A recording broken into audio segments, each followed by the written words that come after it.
നിങ്ങൾക്കെല്ലാവർക്കും കർത്താവായ യേശുക്രിസ്തുവിന്റെ നാമത്തിൽ വന്ദനം പറയുന്നു. ദൈവവചനത്തിന്റെ ചില അടിസ്ഥാന തത്വങ്ങളെക്കുറിച്ചാണ് നാം പഠിച്ചുകൊണ്ടിരുന്നത്. കാരണം ഞാനിതിങ്ങനെ സംസാരിക്കാനുള്ള ഒരു പ്രധാനപ്പെട്ട കാരണം, നമ്മുടെ അതേ വൊക്കാബുലറി വാചകങ്ങളാണ് സാത്താനും ഉപയോഗിക്കുന്നതെങ്കിലും നമ്മളെ പറ്റിക്കാൻ വേണ്ടി. പക്ഷെ അവന്റെ ഡിക്ഷണറി വേറെയാണ്. സ്നേഹം എന്ന വാക്ക് ശരിയാണ്, പക്ഷെ സാത്താന്റെ ഡിക്ഷണറിയിലെ സ്നേഹമല്ല നമ്മുടെ ഡിക്ഷണറിയിലെ സ്നേഹം. അതുപോലെ വിശ്വാസം എന്നത് നമ്മൾ പ്രയോഗിക്കുമ്പം, വിശ്വാസം എന്ന വാക്ക് സാത്താനും പ്രയോഗിക്കുന്നുണ്ട് നമ്മളെ പറ്റിക്കാൻ. പക്ഷെ നമ്മുടെ യേശുവിന്റെ ഡിക്ഷണറിയിലുള്ള വിശ്വാസമല്ല സാത്താന്റെ ഡിക്ഷണറിയിലുള്ള വിശ്വാസം എന്നതിന്റെ അർത്ഥം. രണ്ട് ഡിക്ഷണറി ഉണ്ട്, വൊക്കാബുലറി ഒന്ന് തന്നെയാണ്. അതുകൊണ്ട് ഈ പറയുന്ന വാക്കുകളെല്ലാം എന്താണെന്ന് നാം തിരിച്ചറിയേണ്ടത് നമ്മുടെ വിശ്വാസം ഉറക്കേണ്ടതിന് വളരെ ആവശ്യമാണ്. കൃപ പ്രത്യേകിച്ചും ഇന്നലെ നമ്മൾ കണ്ടത് അതാണ്. എന്താണ് കൃപ എന്നുള്ള വിഷയം? ഏറ്റവും കൂടുതൽ ആളുകൾ കിടർച്ച ഉണ്ടാക്കിക്കൊണ്ടിരിക്കുന്ന ഒരു വാക്കാണ് കൃപ. അതുപോലെ വിശ്വാസം എന്നാൽ എന്ത്? നമ്മളെ തന്നെ വിശ്വാസികൾ എന്നാണ് ആളുകൾ വിളിക്കുന്നത്. പക്ഷെ എന്തുകൊണ്ടാണ് നമ്മളെ അങ്ങനെ വിളിക്കുന്നതെന്ന് ചോദിച്ചു കഴിഞ്ഞാൽ 7 അടിസ്ഥാന ഉപദേശങ്ങളിൽ നമ്മൾ വിശ്വസിക്കുന്നുണ്ട്. സഭയിൽ വരുന്ന സ്നാനപ്പെടുന്ന എല്ലാം വിശ്വാസികളാണ്. പക്ഷെ അവർക്ക് യഥാർത്ഥത്തിൽ വിശ്വാസം ഉണ്ടോ ആവോ? പാസ്റ്റർമാരോട് വരെ എന്നോടും ചോദിക്കാവുന്ന ഒരു ചോദ്യമാണ്, ദൈവം ഇടയ്ക്കിടയ്ക്ക് ചോദിക്കാറുണ്ട്, നിനക്ക് വിശ്വാസം ഉണ്ടോ? വിശ്വാസത്തിൽ കുറവുള്ളവരായി പലപ്പോഴും നമ്മൾ കാണപ്പെടുന്നുണ്ട്. വിശ്വാസത്തിൽ നിന്ന് ഉളവാകാത്തതെല്ലാം പാപമാണ്. വിശ്വാസത്തിനകത്ത് 2 ഘടകങ്ങളുണ്ട് നമ്മൾ കണ്ടു. ഒന്ന് പ്രത്യാശയുണ്ട് വിശ്വാസത്തിനകത്ത്, മറ്റൊന്ന് കാണാത്ത കാര്യങ്ങളുണ്ട്. ഇത് രണ്ടും വിശ്വാസത്തിലുണ്ട്. ഇത് രണ്ടും ഇല്ലാതെ നമുക്ക് വിശ്വസിക്കാൻ പറ്റത്തില്ല. ഈ രണ്ടും ഇല്ലാതെ ഉളവാകുന്ന എല്ലാ പ്രവൃത്തികളും പാപമാണ് എന്ന് പറയുമ്പം, പ്രത്യാശിക്കുന്നതിന്റെ ഉറപ്പില്ലാതെ നമ്മൾ ചെയ്യുന്ന എല്ലാ പ്രവൃത്തികളും പാപമാണ്. കാണാത്ത കാര്യങ്ങളെക്കുറിച്ച് ഉറപ്പില്ലാതെ നമ്മൾ ചെയ്യുന്ന എല്ലാ പ്രവൃത്തികളും പാപമാണെന്ന് വിശ്വാസത്തെ വ്യാഖ്യാനിക്കുമ്പം നമ്മൾ ആ ഡെപ്ത്, പാപത്തിന്റെ ഡെപ്ത് നമ്മളെ ഭയപ്പെടുത്തുന്നു. We are so easily falling into sin. അതിന്റെ കാരണം, യേശുവിനെ പിശാച് പരീക്ഷിക്കാൻ നേരത്ത് നിങ്ങൾ വിശ്വസിക്കുന്നത് യേശുവിന്റെ ഉള്ളിൽ ഇങ്ങനെ ചിന്തയായിട്ട് വന്നു എന്നാണോ, അതോ സാത്താൻ ഡയറക്റ്റ് അടുത്ത് ചെന്നാണോ? സാത്താൻ ഡയറക്റ്റ് അടുത്ത് ചെന്നു എന്നാ വേദപുസ്തകം പറയുന്നത്. നമ്മുടെ അടുത്ത് എന്താ ഇത് വരാത്തെ? നമ്മുടെ അടുത്ത് ഈ സാത്താൻ ഡയറക്റ്റ് അടുത്ത് വരാത്തതിന്റെ പ്രധാന കാരണം, അവൻ അടുത്ത് വരാതെ തന്നെ പണി ഒപ്പിക്കാനുള്ള ഒരു ജഡം നമ്മുടെ ഉള്ളിൽ കിടപ്പുണ്ട്. അത് ചെയ്തോളൂ അവന്റെ പണി. പക്ഷെ യേശുവിനകത്തുനിന്ന് ഈ പിന്തിരിപ്പൻ ശബ്ദങ്ങളൊന്നും ഇല്ലായിരുന്നു. അതുകൊണ്ടാണ് പിശാച് വെളിയിൽ നിന്ന് വരേണ്ടി വന്നത്. We so easily fall into sin. പ്രത്യേകിച്ച് പിശാചിന് ഒരു എഫേർട്ടും എടുക്കേണ്ടാതെ തന്നെ we are already in sin.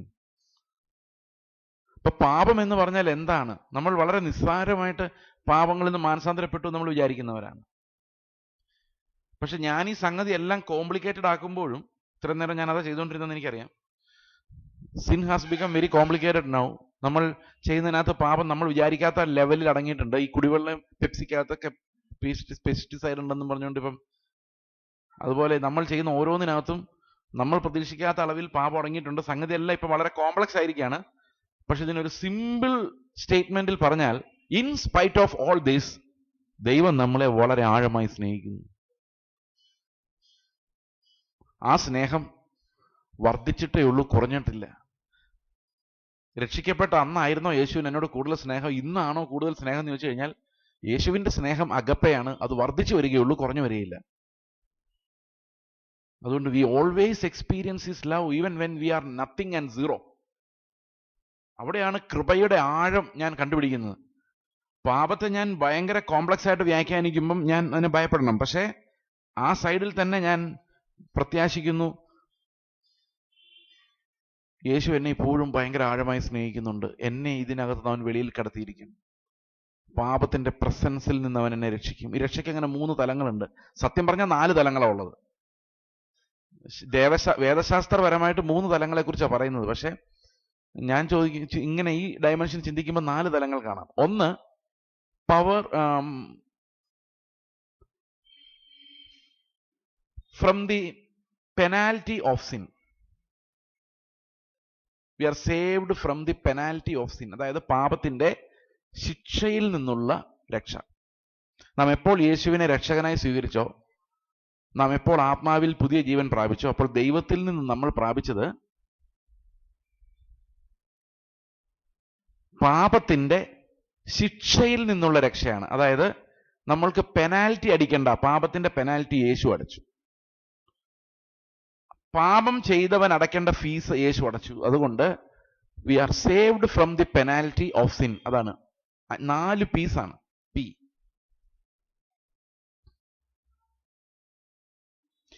രണ്ടാമത്തെ കാര്യം, we are being saved from the power of sin. Power, പാപത്തിന്റെ ശക്തിയിൽ നിന്ന് നമ്മൾ രക്ഷിക്കപ്പെട്ടുകൊണ്ടിരിക്കുന്നു. We are being saved. ആ നടന്നുകൊണ്ടിരിക്കുന്ന പ്രോസസ്സാണ്. പാപത്തിന് ഇനിമേൽ എൻ്റെ മേൽ അധികാരമില്ല. ഈ പാപം എൻ്റെ മേൽ അധികാരം വെച്ചുകൊണ്ടിരുന്നത് എന്തുകൊണ്ടാണെന്നറിയോ? there was something else like pleasure of sin. we are also saved from the pleasure of sin. പാപത്തിന്റെ രസത്തിൽ നിന്നുള്ള രക്ഷ. ഒരു പാപം ചെയ്യണമെങ്കിൽ ഹിമാലയം വരെ നടന്നുപോയി അതിന്റെ മലയുടെ മുകളിൽ കയറിയാലേ പാപം ചെയ്യാൻ പറ്റുള്ളായിരുന്നു എന്ന് വിചാരിച്ചോ? ആരെങ്കിലും പാപം ചെയ്യാൻ പോവായിരുന്നു? ആരും പോവില്ല. We all sin because there is pleasure in sin. പാപം ചെയ്യുന്നതിൽ ഒരു രസമുള്ളത് കൊണ്ടാണ് നമ്മളെല്ലാവരും പാപം ചെയ്യുന്നത്. കള്ളം പറയുന്നതിൽ രസിക്കുന്നത് കൊണ്ടാണ്. വേറൊരാളുടെ കുറ്റം പറയുന്നത്, ആ കുറ്റം പറച്ചിൽ എനിക്ക് രസം തോന്നുന്നതുകൊണ്ടാണ്. എൻ്റെ രസമാണ് അതിൻ്റെ ശക്തി. പൊങ്ങച്ചം പറയുന്നത് അത് കേൾക്കുമ്പോൾ മറ്റുള്ളവർക്ക് എന്നെക്കുറിച്ച് അപ്രീസിയേഷൻ കൂടും. അപ്പോൾ രസമുണ്ടാകുന്നത് കൊണ്ടാണ്. ഏതു പാപം എടുത്താലും അതിൻ്റെ പുറകിലുള്ള പവർ എന്ന് പറയുന്നത് ആ പാപം നമുക്ക് നൽകുന്ന രസമാണ്. രസം എന്ന് പറഞ്ഞാൽ ചോറിനൊഴിക്കുന്ന രസമല്ല. You understand? Pleasure.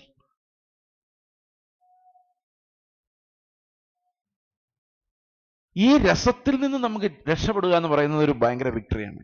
I am no more enjoying my sins. ഇത് നമ്മുടെ പ്രകൃതത്തിനുണ്ടാകുന്ന വ്യത്യാസമാണ്. ദൈവം നമ്മുടെ പ്രകൃതത്തിനുണ്ടാക്കുന്ന ഒരു വ്യത്യാസം പാപത്തോട് നമുക്ക് അറപ്പ് തോന്നിപ്പിക്കുന്ന ആ ഒരു ക്യാരക്ടർ നമുക്ക് ഉണ്ടാകുന്നത് ഇറ്റ്സ് എവിഡൻസ് ഓഫ് സാൽവേഷൻ ആണ്. നമ്മുടെ രക്ഷയുടെ അടയാളമാണ് ഈ പാപത്തോട് നമുക്ക് അറപ്പുണ്ടാകുന്നത്. പൂച്ചയുടെയും പന്നിയുടെയും കഥയാണ് സാധാരണ ആളുകൾ ഇത് എക്സ്പ്ലെയിൻ ചെയ്യാൻ വേണ്ടി പറയാറുള്ളത്.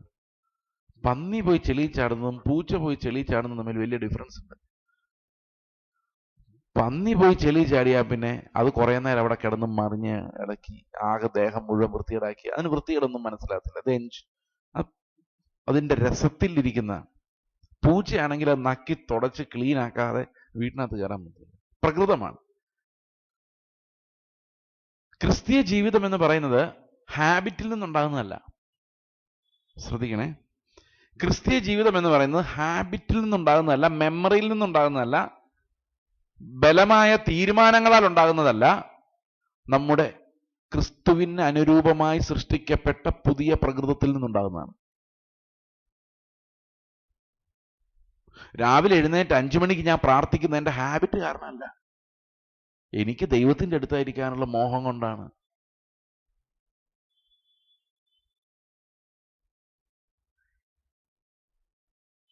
ഞാൻ വേദപുസ്തകം വായിക്കുന്നു, അയ്യോ ഇന്ന് വായിച്ചില്ലല്ലോ എന്ന് എൻ്റെ ഓർമ്മ എന്നെ ഓർമ്മപ്പെടുത്തിയതുകൊണ്ടല്ല, എനിക്കിത് വായിക്കാതിരിക്കാൻ പറ്റാഞ്ഞിട്ടാണ്. ആ പുതിയ മനുഷ്യന്റെ വെപ്രാളമാണ്. ഞാൻ വിശ്വസിക്കുന്നു we are also saved from our habits. ഈ പുതിയ പ്രകൃതം is not lived by habit but lived by spirit. ആത്മാവിലുള്ള പുതിയ സൃഷ്ടിയുടെ അത് നമ്മൾ എൻജോയ് ചെയ്യേണ്ട ഒരു കാര്യമാണ്. ഫ്രീഡം. ഇനി 4ാമതൊരു പീയും കൂടെ ഉണ്ട്. Saved from the presence of sin. പാപത്തിന്റെ സാന്നിധ്യത്തിൽ നിന്നുള്ള രക്ഷ. അത് നോക്കിയാ ഞാൻ ഇരിക്കുന്നത്. ഇത് രസിക്കുന്നില്ല, അറപ്പ് തോന്നുന്നു, എൻ്റെ ശക്തി എന്നെ ഇടയ്ക്കിടയ്ക്ക് ഇപ്പോഴും കീഴ്പ്പെടുത്തുന്നു. I am getting tired of it. ദൈവമേ, ഞാൻ പ്രാർത്ഥിക്കുന്നു, എനിക്ക് എത്രയും വേഗം ഇതിൻ്റെ പ്രസൻസിൽ നിന്ന് രക്ഷപ്പെടുത്തണം. ഈ പ്രകൃത മാറ്റമാണ് ഉയരത്തിൽ നിന്നുള്ള മിറക്കിൾ എന്ന് പറയും. ഈ ഉയരത്തിൽ നിന്നുള്ള മിറക്കിൾ ആണ് ഓരോ വീണ്ടും ജനിച്ച മനുഷ്യനെയും മറ്റുള്ളവരിൽ നിന്നും, നാശത്തിൽക്കുള്ളവരിൽ നിന്നും വ്യത്യസ്തരാക്കുന്നത്. ഇതെല്ലാം സത്യമായിരിക്കുമ്പോഴും നാം റിലാക്സ്ഡ് ആയിട്ട് ജീവിച്ച് ഈ കൃപയുടെ വെളിയിൽ പലപ്പോഴും സഞ്ചരിക്കുന്നുണ്ട്. പലപ്പോഴും വീണ്ടും പാപത്തിൽ രസിക്കുന്ന സ്വഭാവം നമ്മൾ വീണ്ടും വീണ്ടും, നമുക്കറിയാം, ഒരു കൊച്ച് ആദ്യമായിട്ട് കോപ്പി അടിച്ചെന്ന് വിചാരിച്ചോ, ഭയങ്കര ഗിൽറ്റ് ഫീലിംഗ് ആയിരിക്കും. സൺഡേ സ്കൂളിൽ പഠിക്കുന്ന കുട്ടിയാണ്. ടീച്ചർമാർ എപ്പോഴും പറയും കോപ്പി അടിക്കരുത്, സത്യസന്ധനായിരിക്കണം എന്നൊക്കെ പറഞ്ഞ് ഇതൊക്കെ കേട്ട് ഇരുന്നവനാ. പക്ഷെ ഏതോ ഒരു ദുർബല നിമിഷത്തിൽ കോപ്പി അടിച്ചു. ഭയങ്കര സങ്കടമായിപ്പോയി. സൺഡേ സ്കൂളിൽ വന്ന് സാറിന് പറഞ്ഞു, സാറേ ഞാൻ കോപ്പി അടിച്ചു, എനിക്ക് വേണ്ടി പ്രാർത്ഥിക്കണം. സാർ പറഞ്ഞു, സാരമില്ല മോനെ, ഇനി അടിക്കാതിരുന്നാൽ മതി. സന്തോഷമായി. അടുത്ത എക്സാമിനേഷൻ വന്നപ്പോൾ വീണ്ടും അവൻ അടിച്ചു. പക്ഷെ ആദ്യം ഉണ്ടായതിൻ്റെ അത്രയും സങ്കടം തോന്നിയില്ല. ഇതിന്റെ രസം, മാർക്ക് കിട്ടുന്നതിന്റെ സുഖം ഒന്നും അതിനേക്കാളും കൂടുതൽ ഇവന്റെ ഉള്ളിലെ ആ പാപത്തോടുള്ള വെറുപ്പും അറപ്പും ഒക്കെ ആയിരുന്നു. പക്ഷേ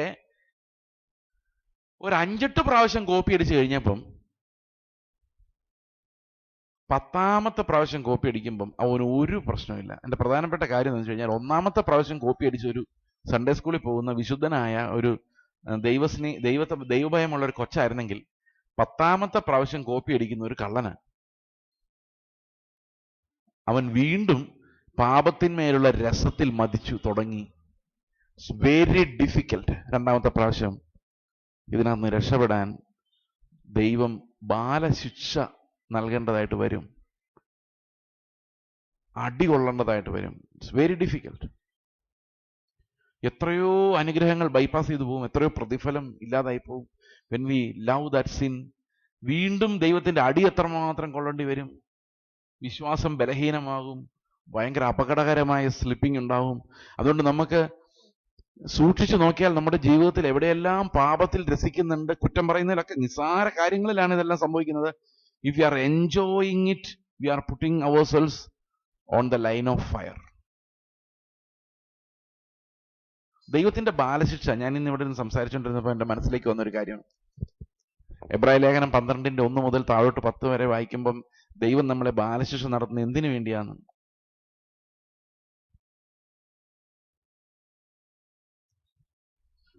ഈ മാനസാന്തരത്തിന്റെ ഭാഗമാണ് ബാലശിക്ഷയും.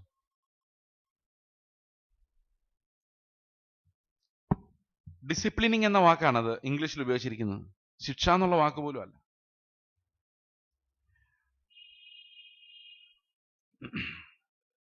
അവിടെ പറഞ്ഞിരിക്കുന്നത്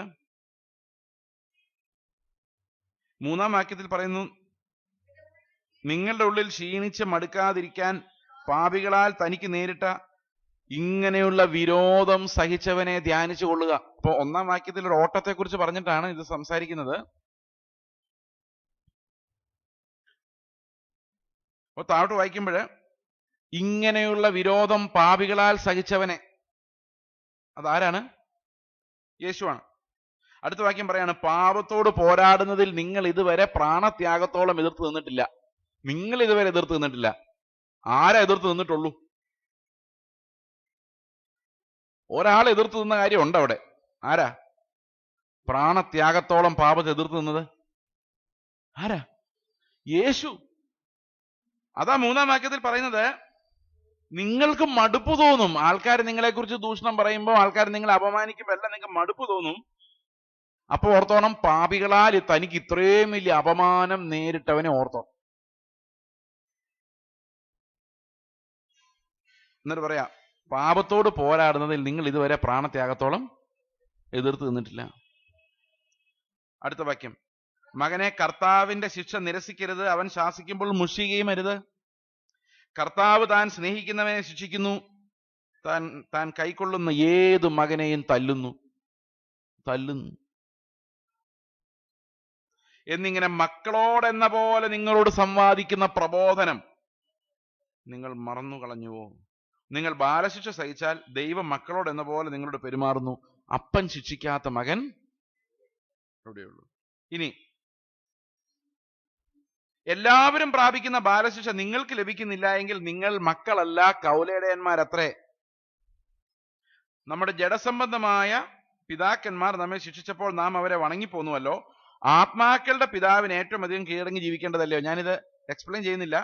അടുത്ത വാക്യം, ഈ വാക്യം, അടുത്ത വാക്യം മാത്രം എക്സ്പ്ലെയിൻ ചെയ്യുന്നു. അവർ ശിക്ഷിച്ചത് ആര്? അവർ ശിക്ഷിച്ചത് ആര്? ശിക്ഷിച്ചത് പേരൻസ് ശിക്ഷിച്ചത്.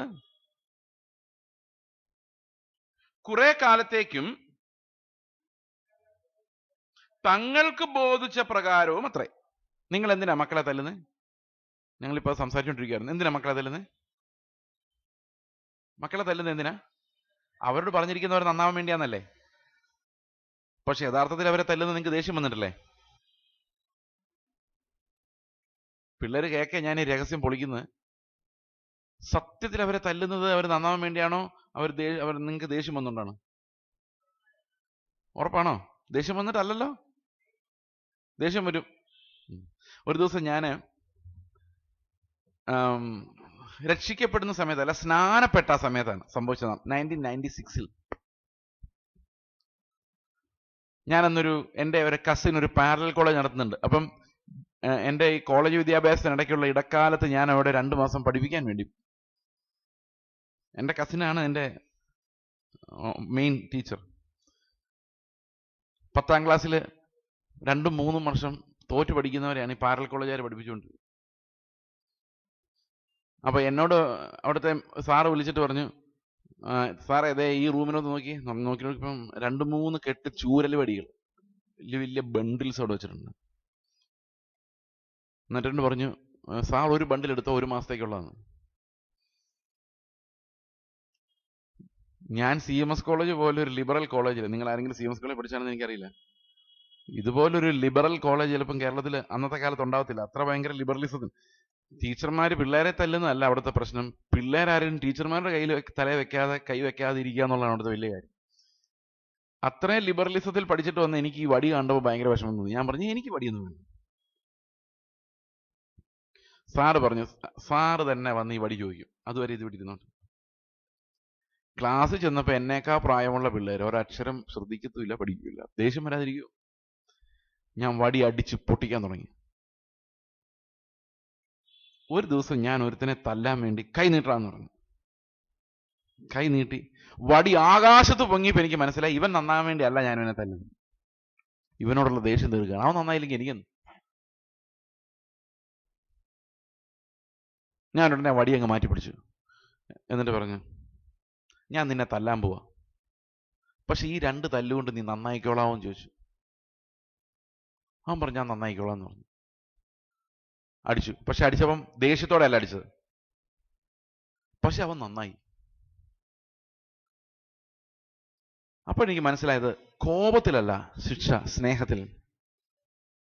ദൈവം അങ്ങനെയാണ്, കാത്തിരിക്കുന്നു, ക്ഷമയോടെ ഏറ്റവും ഉചിതമായത് കറക്റ്റ് തരുന്നു. നമ്മൾ പെട്ടെന്ന് ഓർക്കുന്നു, ഓ തെറ്റായിരുന്നല്ലോ എൻ്റെ ചിന്ത. God is such A loving God. നമുക്ക് വിവരമില്ലാത്തതുകൊണ്ട് നമുക്ക് ബോധിച്ച പ്രകാരം അടിച്ചു പൊട്ടിക്കുന്നു.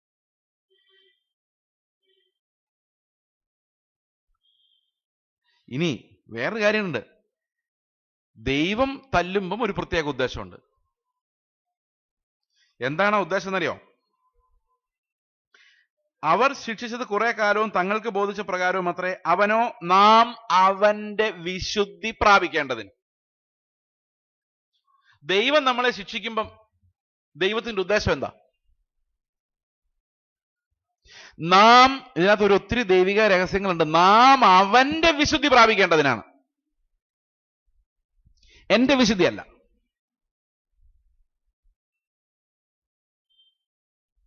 അപ്പൊ എത്ര നാൾ ഞാൻ തല്ലു കൊള്ളാൻ സാധ്യതയുണ്ട്?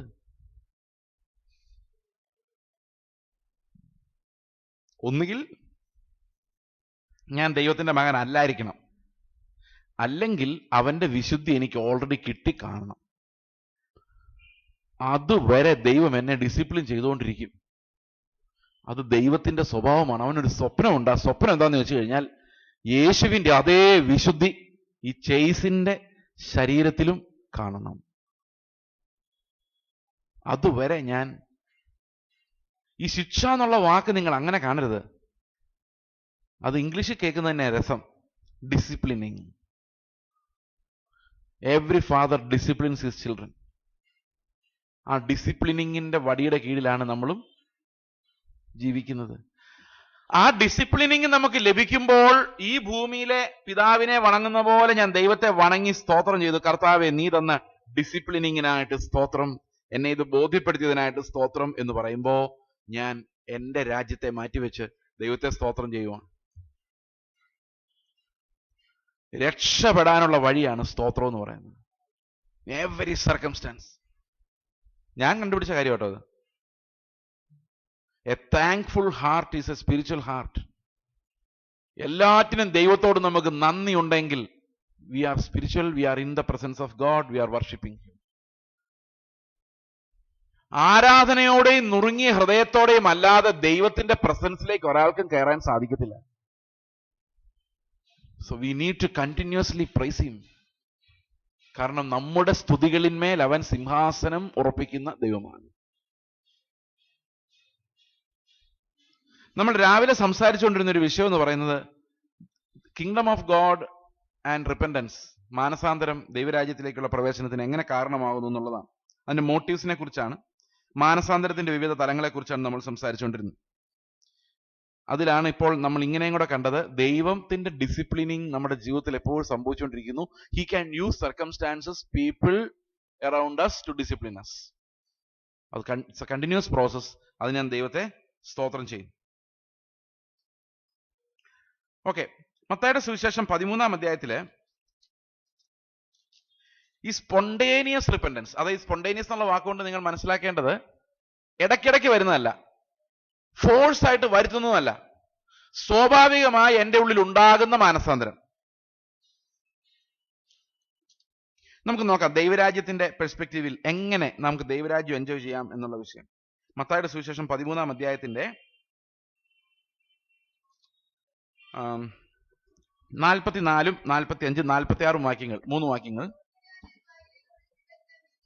സ്വർഗരാജ്യം വയലിൽ ഒളിപ്പിച്ചു വെച്ച നിധിയോട് സദൃശം. നിങ്ങളിത് വളരെ ശ്രദ്ധിച്ച് കേൾക്കണം, കാരണം ഒരു ചെറിയ പ്രശ്നം അതിനകത്തുണ്ട്. അതൊരു മനുഷ്യൻ കണ്ടു മറച്ചിട്ട് തന്റെ സന്തോഷത്താൽ ചെന്ന് തനിക്കുള്ളതൊക്കെയും വിറ്റ് ആ വയൽ വാങ്ങി. അടുത്തതും കൂടെ വായിക്കാം. പിന്നെയും സ്വർഗരാജ്യം നല്ല മുത്ത് അന്വേഷിക്കുന്ന ഒരു വ്യാപാരിയോട് സദൃശ്യം. അവൻ വിലയേറിയ ഒരു മുത്ത് കണ്ടെത്തിയപ്പോൾ ചെന്ന് തനിക്കുള്ളതൊക്കെയും വിറ്റ് വാങ്ങി. ഇത് രണ്ടും നമ്മൾ വായിക്കുമ്പോൾ ഒരേ അർത്ഥമുള്ള 2 ഉപമകൾ എന്ന് നമ്മൾ ചിന്തിക്കാം. പക്ഷെ അല്ല, അത് രണ്ടിനും ഓപ്പോസിറ്റ് അർത്ഥമാണ്. ശ്രദ്ധിച്ചിട്ടുണ്ടോ? ആദ്യത്തെ ഉപമയില് സ്വർഗരാജ്യം വയലിൽ ഒളിപ്പിച്ചു വെച്ച നിധിയോട് സദൃശ്യം. സ്വർഗരാജ്യം അപ്പോൾ മറഞ്ഞിരിക്കുകയാണ്, ഒളിപ്പിച്ചു വെക്കപ്പെട്ടിരിക്കുകയാണ്. വയലിൽ ഒളിച്ചു വെച്ച നിധിയോട് സദൃശ്യം. അതൊരു മനുഷ്യൻ ചെന്ന് കണ്ടു, മറച്ചു വെച്ചു. അയ്യോ, ഇനി ആരും ഇത് കാണരുതെന്ന് പറഞ്ഞ് മറച്ചു വെച്ചു.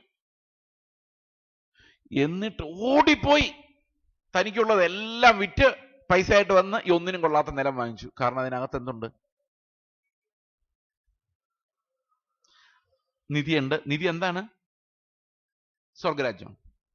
രണ്ടാമത്തെ ഉപമയില് സ്വർഗരാജ്യം നല്ല മുത്തല്ല. ആദ്യത്തേതിൽ വയലായിരുന്നു, വയലിൽ ഒളിച്ചു വെച്ച നിധിയായിരുന്നു. രണ്ടാമത്തെ ഉപമയില് മുത്തല്ല സ്വർഗരാജ്യം, മുത്ത് അന്വേഷിച്ച് നടക്കുന്ന വ്യാപാരിയാണ് സ്വർഗരാജ്യം. Do you find any difference there? അന്വേഷിച്ച് കിട്ടുന്ന സാധനമല്ല ദൈവരാജ്യം, അന്വേഷിച്ച് നടക്കുന്ന ആളാണ് ദൈവരാജ്യം. രണ്ടാമത്തേതില്. ഒന്നാമത്തേതിൽ ആരാ ദൈവരാജ്യം? സ്വർഗരാജ്യം വയലിൽ ഒളിച്ചു വെച്ച നിധിയോട് സദൃശ്യം. രണ്ടാമത്തതിൽ സ്വർഗരാജ്യം വിലയേറിയ മുത്തിനോട് സദൃശം എന്നായിരുന്നെങ്കിൽ ഒരുപോലെ ആയിരുന്നേനെ. പക്ഷെ അവിടെ ഈ മുത്ത് അന്വേഷിച്ച് നടക്കുന്ന വ്യാപാരിയോട് സദൃശം എന്ന് എഴുതിയിരിക്കുന്നു. ഇപ്പൊ രണ്ടും രണ്ടാണ്. ഇതെന്താ നമ്മളെ പഠിപ്പിക്കുന്നത്?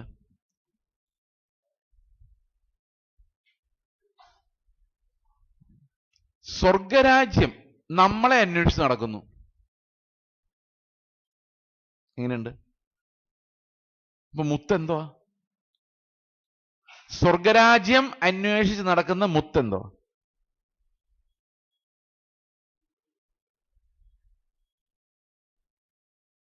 പറ. നമ്മൾ അന്വേഷിച്ച് നടക്കുന്ന നിധി സ്വർഗരാജ്യമാണ്, ദൈവം രാജാവായിരിക്കുന്ന അവസ്ഥ. അതാണ് നമ്മൾ രാവിലെ കണ്ടത്. പൗലോസ് ഞാൻ എല്ലാ ചവറന്നിണ്ണുന്നു, കാരണം അത്രയും വില കൊടുത്താലും നമുക്ക് ഇത് നിധിയാ, ദൈവത്തിന്റെ രാജ്യം. അതിനകത്ത് ഭയങ്കര റിസോഴ്സസ്, സമ്പത്തും ഉണ്ട്. ആദ്യത്തെ പാരബിൾ മനസ്സിലാക്കാൻ എളുപ്പമാണ്. രണ്ടാമത്തെ ഉപമയില് യേശു അല്ലെ ദൈവരാജ്യം, സ്വർഗരാജ്യം അന്വേഷിച്ച് നടക്കുന്ന, സ്വർഗരാജ്യം ആരെ അന്വേഷിക്കുന്നേ? നല്ല മുത്തിനെ അന്വേഷിച്ച് നടക്കുക. വ്യാപാരിയാ സ്വർഗരാജ്യം. ഈ വ്യാപാരി സ്വർഗരാജ്യം നമ്മുടെ അടുത്ത് വന്നു എന്തന്വേഷിച്ചാ വരുന്നേ? നല്ല മുത്ത് അന്വേഷിച്ച് വരുവാ. എന്തോ നല്ല മുത്ത്? ഒരു മുത്തേ ഉള്ളൂ. പറയാം. ഈ ലോകത്ത് നിന്ന്, ലോകമാകുന്ന ചിപ്പിയിൽ നിന്ന് അവൻ ഒരു മുത്ത് എടുക്കാൻ വേണ്ടിയാണ് ഈ കഷ്ടപ്പെടുന്നത്. ആ മുത്ത് അവന്റെ അദൃശ്യ സഭയാണ്, നമ്മളാണ്. അവൻ സ്വർഗത്തിൽ നോക്കിയപ്പം കണ്ടു ഇതിലും പ്രഷ്യസ് ആയിട്ടൊന്നുമില്ല. അതുകൊണ്ട് അവൻ അവന്റെ മഹത്വം എല്ലാം അവിടെ ഊരി വെച്ചിട്ട് എനിക്ക് വേണ്ടി ഇറങ്ങി വന്നു. സകലതും കൊടുത്ത് അവൻ ഈ മുത്ത് സ്വന്തമാക്കി. ഇതാണ് നമ്മുടെ രക്ഷ എന്ന് പറയുന്നത്. ഇത് കണ്ടപ്പോൾ, ഈ ഭയങ്കരമായ ധനം ഞാൻ കണ്ടപ്പോൾ, ഞാൻ ഇതെല്ലാം വിട്ടിട്ട് ആ വയൽ വാങ്ങി. അതാണ് ശിഷ്യത്വം. രക്ഷ അവിടെ നിന്ന് ഇങ്ങോട്ട് ഇറങ്ങി വരികയും ശിഷ്യത്വം ഇവിടെ നിന്ന് അങ്ങോട്ട് കയറി പോവുകയും ചെയ്യുന്നുണ്ട്.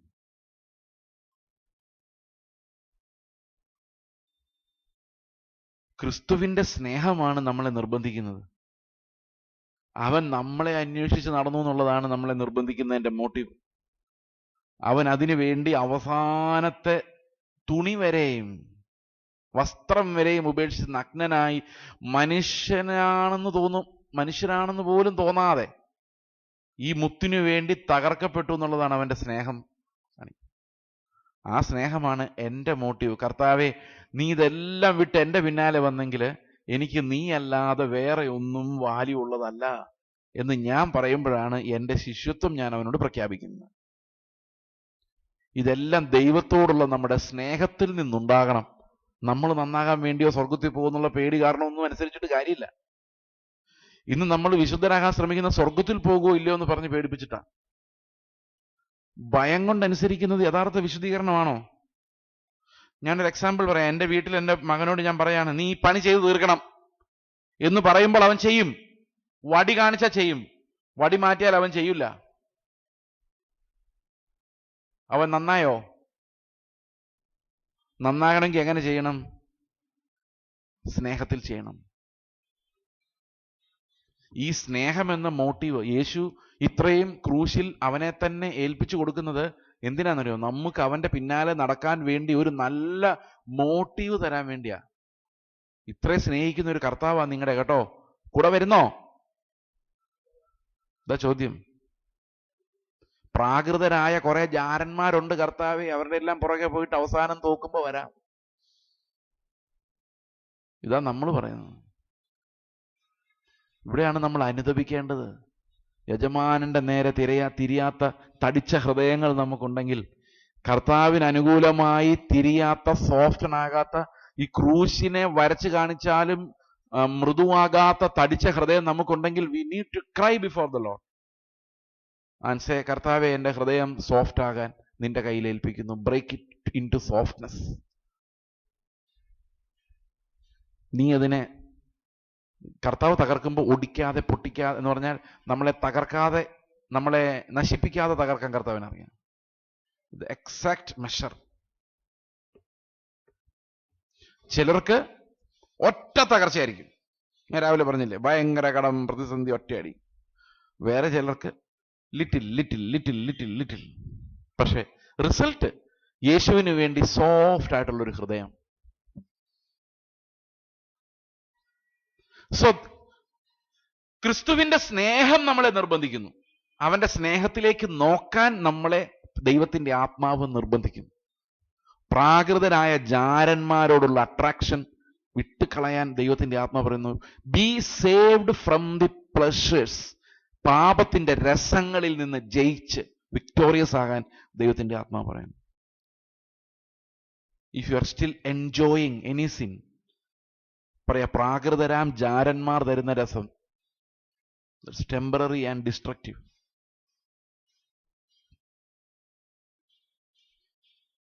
ഈ ദൈവരാജ്യത്തെക്കുറിച്ചുള്ള ഓരോ ഉപമകളിലും ഇങ്ങനെ മറഞ്ഞിരിപ്പുണ്ട് ഒത്തിരി മർമ്മങ്ങൾ. പക്ഷേ ഇതിനകത്ത് രസകരമായ കാര്യം എന്താണെന്ന് ചോദിച്ചു കഴിഞ്ഞാൽ, ഇത് ആർക്കും മനസ്സിലാകുന്നില്ല എന്നുള്ളതായിരുന്നു.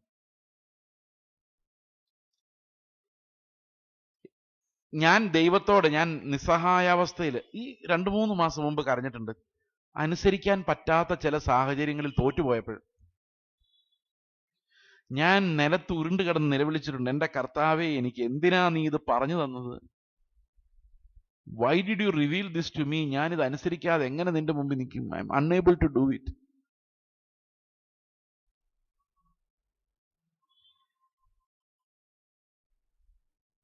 ഇത് നമ്മോട് ദൈവം വെളിപ്പെടുത്തി തരുന്നത് എന്തിനാണെന്ന് ഞാൻ പലപ്പോഴും വിഷമത്തോടെ ആലോചിച്ചിട്ടുണ്ട്. കാരണം it places a huge burden on our heart. അപ്പോഴാണ് കർത്താവിന്റെ കൃപയാണിതെന്ന് എനിക്ക് മനസ്സിലായത്. 13-ാം അധ്യായത്തില് കർത്താവ് തുടങ്ങുന്നത് ഒരു വിധക്കാരന്റെ ഉപമ പറഞ്ഞുകൊണ്ടാണ്. ഞാൻ യേശുവിന്റെ പിന്നാലെ നടക്കുവാന്ന് വിചാരിച്ചു. ഇപ്പം AD 1-ാം നൂറ്റാണ്ടാണ്. യേശു ശുശ്രൂഷിച്ചുകൊണ്ട് നടക്കുന്നു, ഞാൻ യേശുവിന്റെ പിന്നാലെ നടക്കുന്നു. യേശു പറയാണ്, വിതയ്ക്കുന്നവൻ വിതയ്ക്കാൻ പുറപ്പെട്ടു. വേറൊന്നും നിങ്ങൾ കേൾക്കരുത്, ഓർക്കരുത്, ബൈബിളിനെ കുറിച്ച് ചിന്തിക്കരുത്. ആ 1-ാം നൂറ്റാണ്ടിലേക്ക് പോയിക്കോ. യേശു പറയുന്ന കേട്ടോ. വിതയ്ക്കുന്നവൻ വിതയ്ക്കാൻ പുറപ്പെട്ടു. കുറെ വഴിയരികെ വീണു, പറവജാതികൾ വന്ന് അതിനെ തിന്നു കളഞ്ഞു. കുറെ പാറസ്ഥലത്ത് വീണു, വളർന്നു, വേരില്ലായികയാൽ ഉണങ്ങിപ്പോയി. കുറെ മുള്ളിനിടയിൽ വീണു, അത് ആർത്തിയോടെ വളർന്നു വന്നെങ്കിലും മുള്ളും കൂടെ വളർന്നതിനെ ഞെരുക്കി കളഞ്ഞതിനെ ഉണങ്ങിപ്പോയി. വേറെ ചിലത് നല്ല സ്ഥലത്ത് വീണു, 100, 60, 30 മേനിയായി വിളഞ്ഞു. കേൾപ്പാൻ ചെവിയുള്ളവൻ കേൾക്കട്ടെ. കർത്താവ് പോയി. ഞാൻ ഇവിടെ നിന്ന് ആലോചിക്കുക, എന്തോ ഈ കർത്താവ് പറഞ്ഞിട്ട് പോയത്? കൃഷി ചെയ്യുന്ന കാര്യമാണോ? വിത്ത് വിതയ്ക്കാൻ പോകുമ്പോൾ സൂക്ഷിക്കണം എന്നാണോ? എന്തെങ്കിലും മനസ്സിലായോ?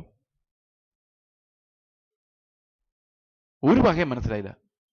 വിത്ത് വിതയ്ക്കുമ്പോൾ സൂക്ഷിച്ച് വിതയ്ക്കണം, കുറെ വഴിയരികെ വീഴും, ഇങ്ങനെയൊക്കെ മനസ്സിലായത്. കൃഷിപ്പണി പഠിപ്പിക്കുമായിരുന്നു. What was Christ doing? രാത്രിയായി, എനിക്ക് സമാധാനമില്ല, എന്തായി പറഞ്ഞിട്ട് പോയെന്ന് അറിയണം. ഞാൻ യേശുവിൻ്റെ അടുത്ത് പറഞ്ഞു, എന്താ കർത്താവേ ഇങ്ങനെ? അന്നേരം എന്തോ വിത്തിന്റെ കാര്യം പറഞ്ഞല്ലോ, അതെന്താ അങ്ങനെ പറയാൻ കാരണം? ഇപ്പൊ കർത്താവ് പറഞ്ഞു, വിത്ത് ദൈവവചനമാണ്. മനസ്സിലായി. ഓ, ദൈവവചനമാണ്. അപ്പം തകർക്കപ്പെട്ട, ഒരുങ്ങിയ, നനഞ്ഞ, ഇളകിയ സോയിലുണ്ടെങ്കിലേ ഇത് വളരെ ഉള്ളൂ എന്നാണ്. അപ്പൊ ഞാൻ ബ്രോക്കൺ അല്ലെങ്കിൽ എൻ്റെ ഉള്ളിൽ വിത്ത് വിതയ്ക്കും, അതാ ഉദ്ദേശിച്ചല്ലേ? ഓക്കെ, ദൈവത്തിന് സ്തോത്രം. പക്ഷെ ഞാനൊരു ചോദ്യം ചോദിച്ചോട്ടെ, കർത്താവേ, ഇങ്ങനെ ഈ ഉപമയിൽ പറഞ്ഞാൽ ആർക്ക് മനസ്സിലാവും? ഞാനിപ്പോ പുറകെ വന്ന് ചോദിച്ചോണ്ടല്ലേ എനിക്ക് മനസ്സിലായത്. നീ ഇങ്ങനെ ഉപമകളിൽ പറഞ്ഞാല് ഈ മനുഷ്യരെങ്ങനെ മനസ്സിലാക്കും? എന്താ ഇങ്ങനെ?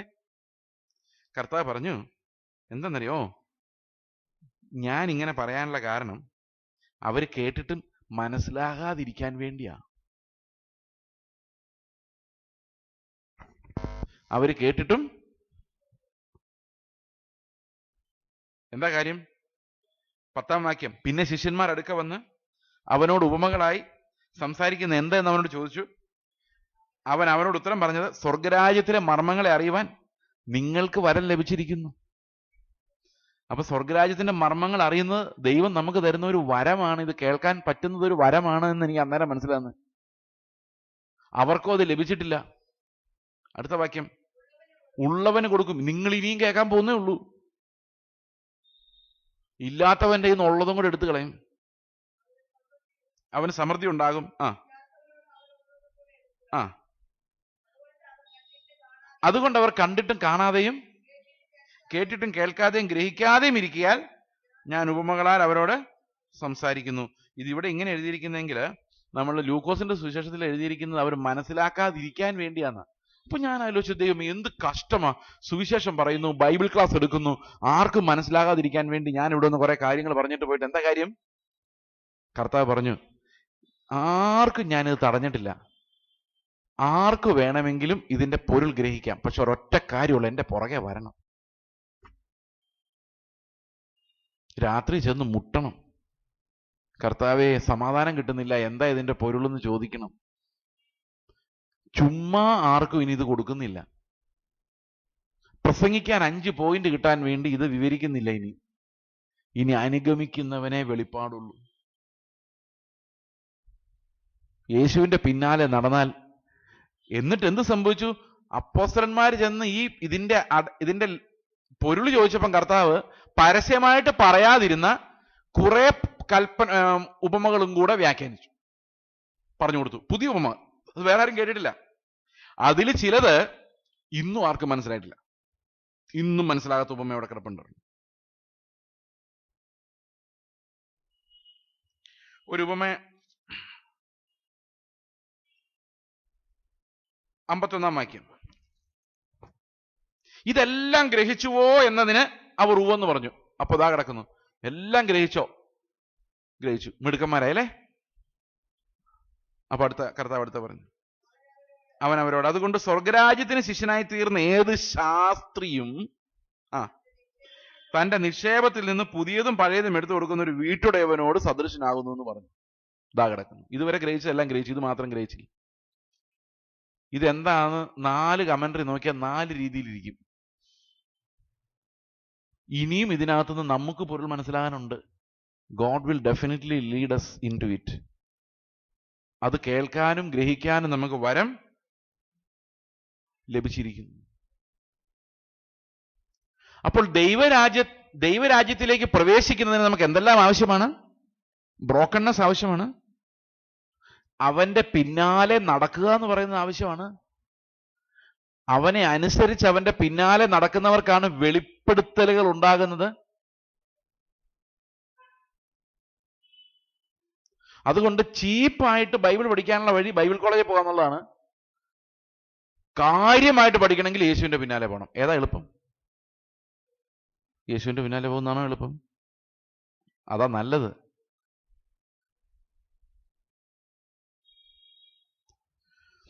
അപ്പൊ ദൈവരാജ്യത്തിലേക്ക് നമ്മൾ പ്രവേശിക്കുന്നത് ബലമായിട്ടാണ്.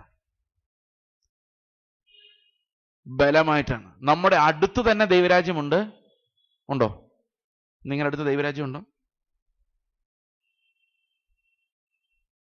ഞാൻ നിങ്ങളോട് ചെറുതായിട്ടൊന്ന് സൂചിപ്പിച്ചായിരുന്നു. ഞാനിപ്പോ ഇവിടെ നിൽക്കുമ്പം 2 രാജ്യങ്ങൾ എൻ്റെ മുമ്പിലുണ്ട്. എവിടെ വേണേലും കയറാം. എൻ്റെ രാജ്യമാണെങ്കിൽ ആ പ്രസംഗത്തിൽ അതനുസരിച്ച് മാറ്റമുണ്ട്. ദൈവത്തിന്റെ രാജ്യമാണെങ്കിൽ സ്തോത്രം പറഞ്ഞിട്ട് കർത്താവേ നീ തന്നെ രാജാവെന്ന് പറഞ്ഞ് അവൻ പറയുന്ന മാത്രം പറയാം. അത് ചിലപ്പോൾ നിങ്ങൾക്ക് ഇഷ്ടപ്പെടില്ല, എനിക്കും തൃപ്തി ഉണ്ടാവില്ല. പക്ഷെ God will accomplish his works. വീട്ടിലോട്ട് ചെല്ലുമ്പം കശപിശ ഉണ്ടാകുന്നു.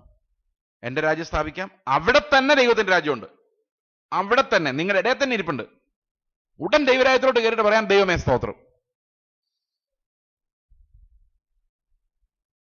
ജീവിതത്തിന്റെ ഏത് ജംഗ്ഷനിൽ ചെന്നോ, ഏത് പോയിന്റില്, ഒരു ദിവസം 24 hours, ഞാൻ വിചാരിക്കുന്നു 24,000 അവസരങ്ങൾ ഈ ദൈവരാജ്യം അനുഭവിക്കാൻ നമുക്ക് ദൈവം വെച്ചിട്ടുണ്ട്.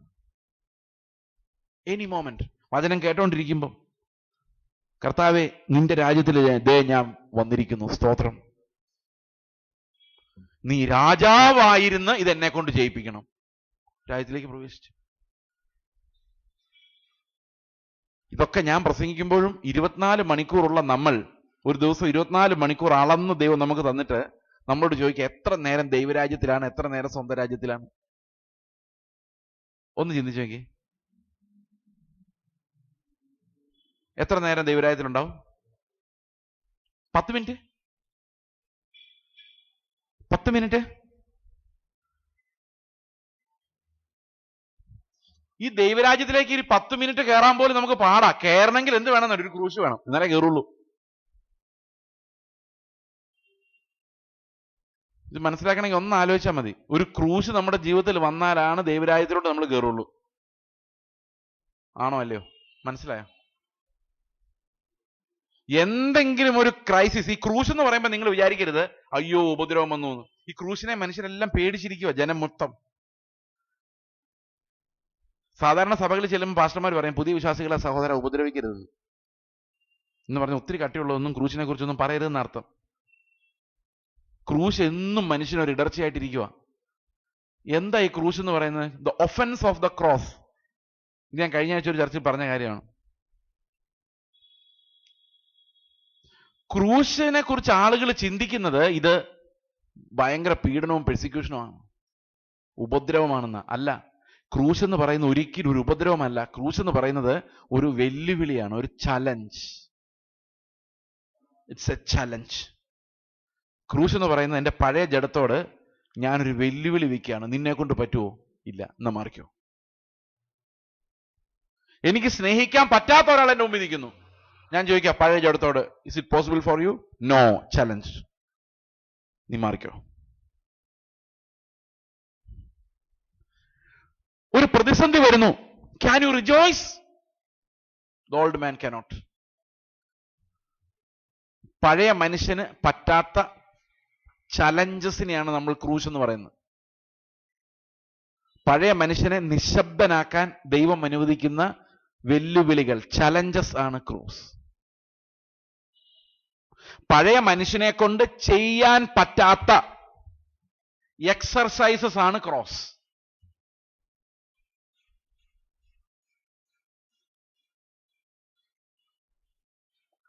പഴയ മനുഷ്യന് അനുസരിക്കാൻ പറ്റാത്ത നിയമങ്ങളാണ് ക്രൂശ്.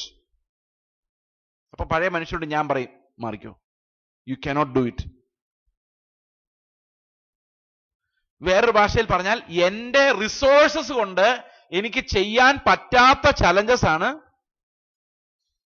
ക്രൂശ്. അപ്പൊ അവിടെ ആരുടെ റിസോഴ്സ് വേണം? ദൈവത്തിന്റെ ആത്മാവിന്റെ റിസോഴ്സസ് വേണം, അല്ലാതെ എനിക്ക് ചെയ്യാൻ പറ്റത്തില്ല. എന്നോട് പണ്ടൊരു സാറ് പറഞ്ഞ് ഞാൻ ഓർക്കുന്നുണ്ട്, കുറെ കഴിഞ്ഞപ്പോഴേക്കും ഭാര്യയോട് സ്നേഹം തോന്നുന്നില്ല, ഭയങ്കര വിഷമവും വേദനയും വെറുപ്പും ഉണ്ടായിക്കൊണ്ടിരിക്കുകയാണ്. കർത്താവിൻ്റെ മുമ്പിൽ കിടന്ന് കമന്ന് കിടന്നു, എൻ്റെ കർത്താവേ, എൻ്റെ ഹൃദയത്തിൽ നിന്ന് വറ്റിപ്പോയ സ്നേഹം നീ തരണമേ. കാരണം പഴയ മനുഷ്യനെ കൊണ്ട് പറ്റുന്നില്ല. കർത്താവിന് മുമ്പിൽ കമന്ന് കിടക്കാൻ പറ്റുന്നതാണ് ക്രൂശ് എക്സ്പീരിയൻസ് എന്ന് പറയുന്നത്. It's not being hang somewhere. അപ്പൊ ക്രൂശ് നല്ല കാര്യമാണോ?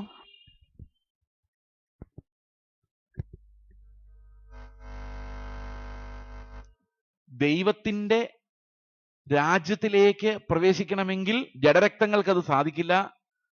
ആ ജഡരക്തത്താലുള്ള പഴയ മനുഷ്യൻ should be on the cross. അതല്ലാതെ നമുക്ക് ദൈവത്തിന്റെ രാജ്യത്തിലേക്ക് പ്രവേശിക്കാൻ സാധിക്കില്ല. രോഗമോ പട്ടിണിയോ ഒന്നും അല്ല ഈ ക്രോസ് എന്ന് പറയുന്നത്. എന്താണ്? അതും ആകാം, ആയിക്കൂടാന്ന് ഞാൻ പറയുന്നില്ല, എന്തും ആകാം. പക്ഷെ നമ്മുടെ പഴയ മനുഷ്യന് ദൈവത്തെ സ്തുതിക്കാൻ പറ്റാത്ത അവസ്ഥ. നമ്മൾ പലപ്പോഴും പഴയ മനുഷ്യനില്ല പാട്ട് പാടുന്നു സ്തുതിക്കുന്നു ഒക്കെ അല്ലേ? ആണോ? Our old man is doing it.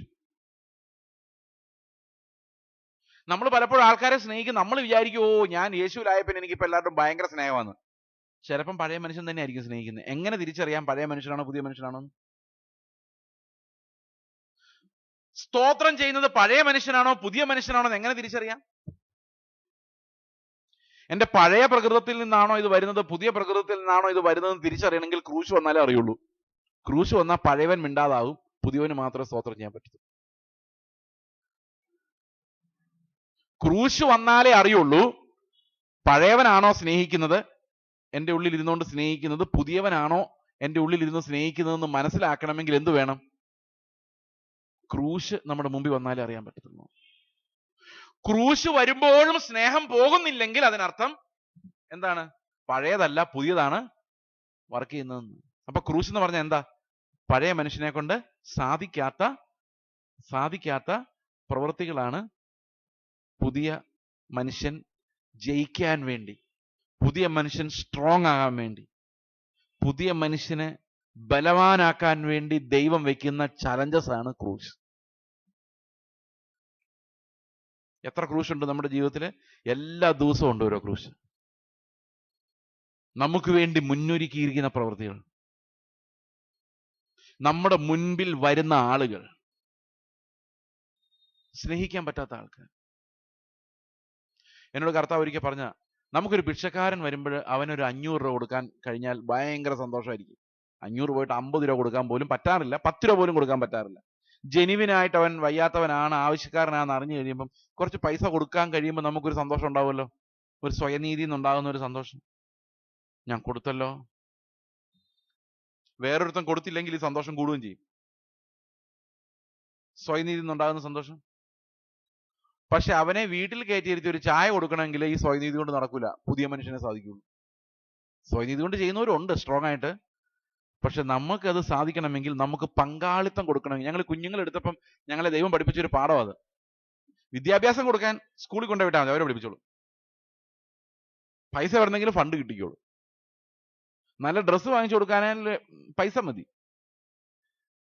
പക്ഷെ നമ്മുടെ ബെഡിൽ കിടത്തി നമ്മൾ കെട്ടിപ്പിടിച്ച് എടുത്തോണ്ട് നടക്കണമെങ്കിൽ എവിടെ നിന്ന് സ്പെൻഡ് ആവണം?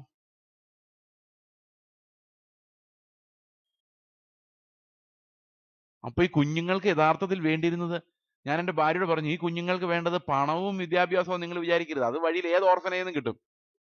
അവർക്ക് വേണ്ടത് ഒരു അപ്പനെ അമ്മയാണ്. അവിടെയാണ് നമ്മുടെ പഴയ മനുഷ്യൻ ഹെൽപ്ലെസ് ആണ്, കൊടുക്കാനില്ല, ദരിദ്രനാണ്, കനോട്ട് ഗിവ്. പുതിയ മനുഷ്യനോട് ഭയങ്കര പവർഫുള്ളാ. ക്രിസ്തുവിൽ സൃഷ്ടിക്കപ്പെട്ടവനാ പുതിയ മനുഷ്യൻ. അപ്പൊ പഴയ മനുഷ്യന് ചെയ്യാൻ പറ്റാത്ത ഒരു ചലഞ്ച് ദൈവം അവിടെ വെച്ചു. വീട്ടിൽ താമസിപ്പിച്ച് വിദ്യാഭ്യാസം കൊടുക്കാനായിരുന്നെങ്കിൽ പഴയ മനുഷ്യന് സാധിച്ചേനെ. പക്ഷെ കർത്താവ് എന്ത് പറഞ്ഞു? അല്ല, നീ അവരുടെ അപ്പനാണ്.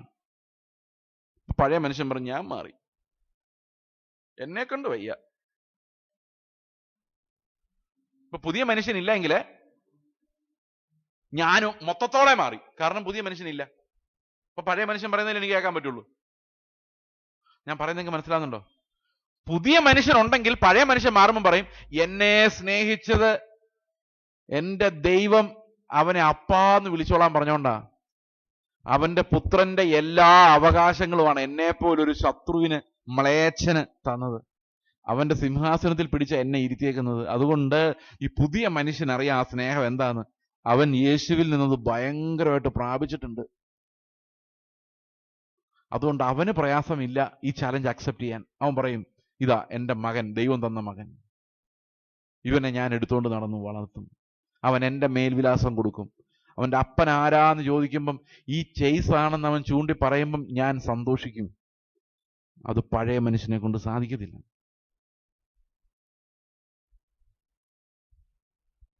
ഇവിടെ നമ്മുടെ ജീവിതത്തിൽ മുൻപിൽ വെക്കുന്നിടത്തെല്ലാം പുതിയ മനുഷ്യൻ ജീവിക്കണമെങ്കിൽ പഴയ മനുഷ്യൻ തോൽവി സമ്മതിക്കണം. He has to be defeated. അവന് ഒത്തിരി അസറ്റ്സ് ഉണ്ട്. ഈ അസറ്റ്സിനെ കുറിച്ച് നമ്മൾ പറയുമ്പോൾ പെട്ടെന്ന് മനസ്സിലാക്കാം എന്താണ് ഈ പഴയ മനുഷ്യന്റെ അസറ്റ്സ്. ഞാൻ നിങ്ങളോട് ചോദ്യം ചോദിക്കാം, ഈ പഴയ മനുഷ്യന് ജീവിക്കാൻ വേണ്ട എസെൻഷ്യൽ അസറ്റ്സ് എന്തൊക്കെയാണ്? അത്യാവശ്യം വേണ്ട അസറ്റ്സ്, നമുക്ക് ഈ ലോകത്ത് ജീവിക്കാൻ അത്യാവശ്യം വേണ്ട അസറ്റ്സ് എന്തൊക്കെയാണ്? പറയാം. ഒന്നും വേണ്ടേ? യേശു വേണ്ടത് പുതിയ മനുഷ്യനാ. പഴയ മനുഷ്യന് യേശു ഒന്നും വേണ്ട. പഴയ പ്രകൃതത്തിന് മാനസാന്തരപ്പെടാത്ത പഴയ ഞാൻ ഈ ലോകത്ത് ജീവിക്കാൻ പണം വേണം, അല്ലെ? ക്യാഷ്. പിന്നെ ആഹാരം മൃഗങ്ങൾക്കും വേണം. ആ പഴയ മനുഷ്യനല്ല, പുതിയ മനുഷ്യനും വേണമല്ലോ ആഹാരം. വീട് മൃഗങ്ങൾക്കും വേണം, പുതിയ മനുഷ്യനും വീട്ടിൽ താമസിക്കാലോ. പദവി, റെക്കഗ്നിഷൻ, അത് പുതിയ മനുഷ്യന് വേണ്ട, പഴയവന് വേണം. ഇല്ല, നടക്കില്ല. Very good. ഈ റെക്കഗ്നിഷൻ എന്ന് പറയുമ്പോൾ ഉണ്ടല്ലോ, പദവി എന്നുള്ളതിനേക്കാളും മനുഷ്യനെല്ലാം ആഗ്രഹിക്കുന്ന ഒരു റെക്കഗ്നിഷനാണ്. അത് പഴയ മനുഷ്യന്റെ ഒരു ജീവശ്വാസമാണ്. അതില്ലാതെ ജീവിക്കാൻ പറ്റത്തില്ല. എന്നെ വീട്ടിൽ ആർക്കും മൈൻഡില്ല, റെക്കഗ്നൈസ് ചെയ്യുന്നില്ല, സഹിക്കാൻ പറ്റുന്നില്ല. ഗുഡ്. പിന്നെ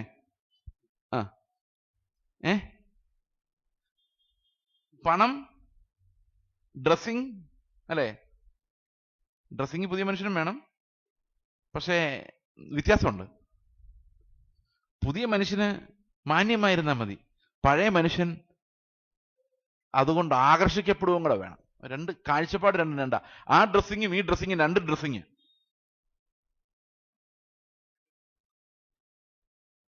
അസറ്റ്സ് എന്ന് പറഞ്ഞാൽ ഒന്ന് ക്യാഷ് വേണം, എഡ്യൂക്കേഷൻ. മൃഗങ്ങൾക്ക് പിന്നെ വലിയ എഡ്യൂക്കേഷൻ ഒന്നും വേണ്ട, മനുഷ്യന് വേണം. monkeys are trained but they are not educated. We are educated but we are not trained. Education വേണം, ക്യാഷ് വേണം, പിന്നെ റെക്കഗ്നിഷൻ ഒരു ഭയങ്കര സാധനം. ഇതൊന്നും ഇല്ലേലും കുഴപ്പമില്ല, റെക്കഗ്നിഷൻ ഇല്ലാതെ ജീവിക്കാൻ പറ്റത്തില്ല. എന്നെ അംഗീകരിക്കുന്ന ഒരാളെങ്കിലും ഈ ലോകത്ത് വേണം. Very difficult otherwise. പഴയ മനുഷ്യൻ. പുതിയ മനുഷ്യന്റെ അസറ്റ്സ് എന്തൊക്കെയാ? ദൈവരാജ്യത്തിന്റെ അസറ്റ്സ് എന്തൊക്കെയാ?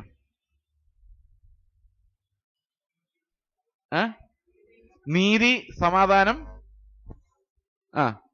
പരിശുദ്ധാത്മാവിലുള്ള ആനന്ദം, ജോയ് ഇൻ ദ സ്പിരിറ്റ്. സന്തോഷവും ആനന്ദവും രണ്ടും രണ്ട് സാധനം കേട്ടോ. മലയാളം ബൈബിളിലെ ട്രാൻസ്ലേഷൻ ഒരു പ്രോബ്ലം ഉണ്ട്. Happiness and joy are two different things. Happiness എന്ന് പറയുന്നത് എന്താണെന്നറിയോ? ഒരു ലോട്ടറി എടുത്തു, എടുത്തേക്കല്ലേ. ഞാൻ ഒരു എക്സാമ്പിൾ പറയുന്നത്, എൻ്റെ എക്സാമ്പിൾ എല്ലാം കൂടെ പറഞ്ഞ് പാസ്റ്റർ പറഞ്ഞാന്ന് പറഞ്ഞുകൊണ്ട് പോയി ലോട്ടറി എടുത്തേക്കല്ലേ. 2 കോടി രൂപ അടിച്ചു, സന്തോഷം.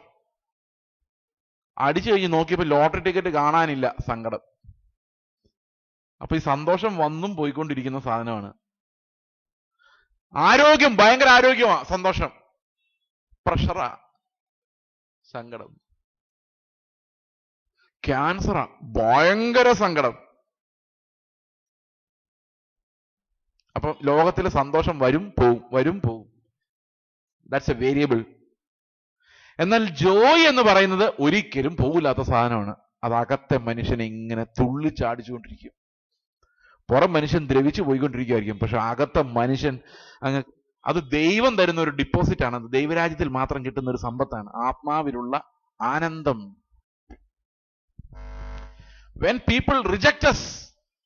എൻ്റെ അമ്മയുടെ അനിയത്തി, എന്നെ ചെറുപ്പകാലത്ത് ഒത്തിരി എടുത്തു വളർത്തിയ അനിയത്തിയ, ആന്റി, ഞാൻ വിശ്വാസി വന്നപ്പോൾ പറഞ്ഞു, ചേസിനെയും അവന്റെ ഭാര്യയും വീട്ടിൽ കയറ്റി പോയേക്കരുത്.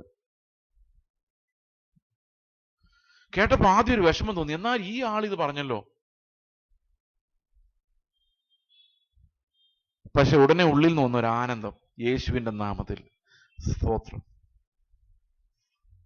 ആ വീട്ടിൽ എനിക്ക് പ്രവേശനം തരാഞ്ഞതിനായിട്ട് സ്തോത്രം.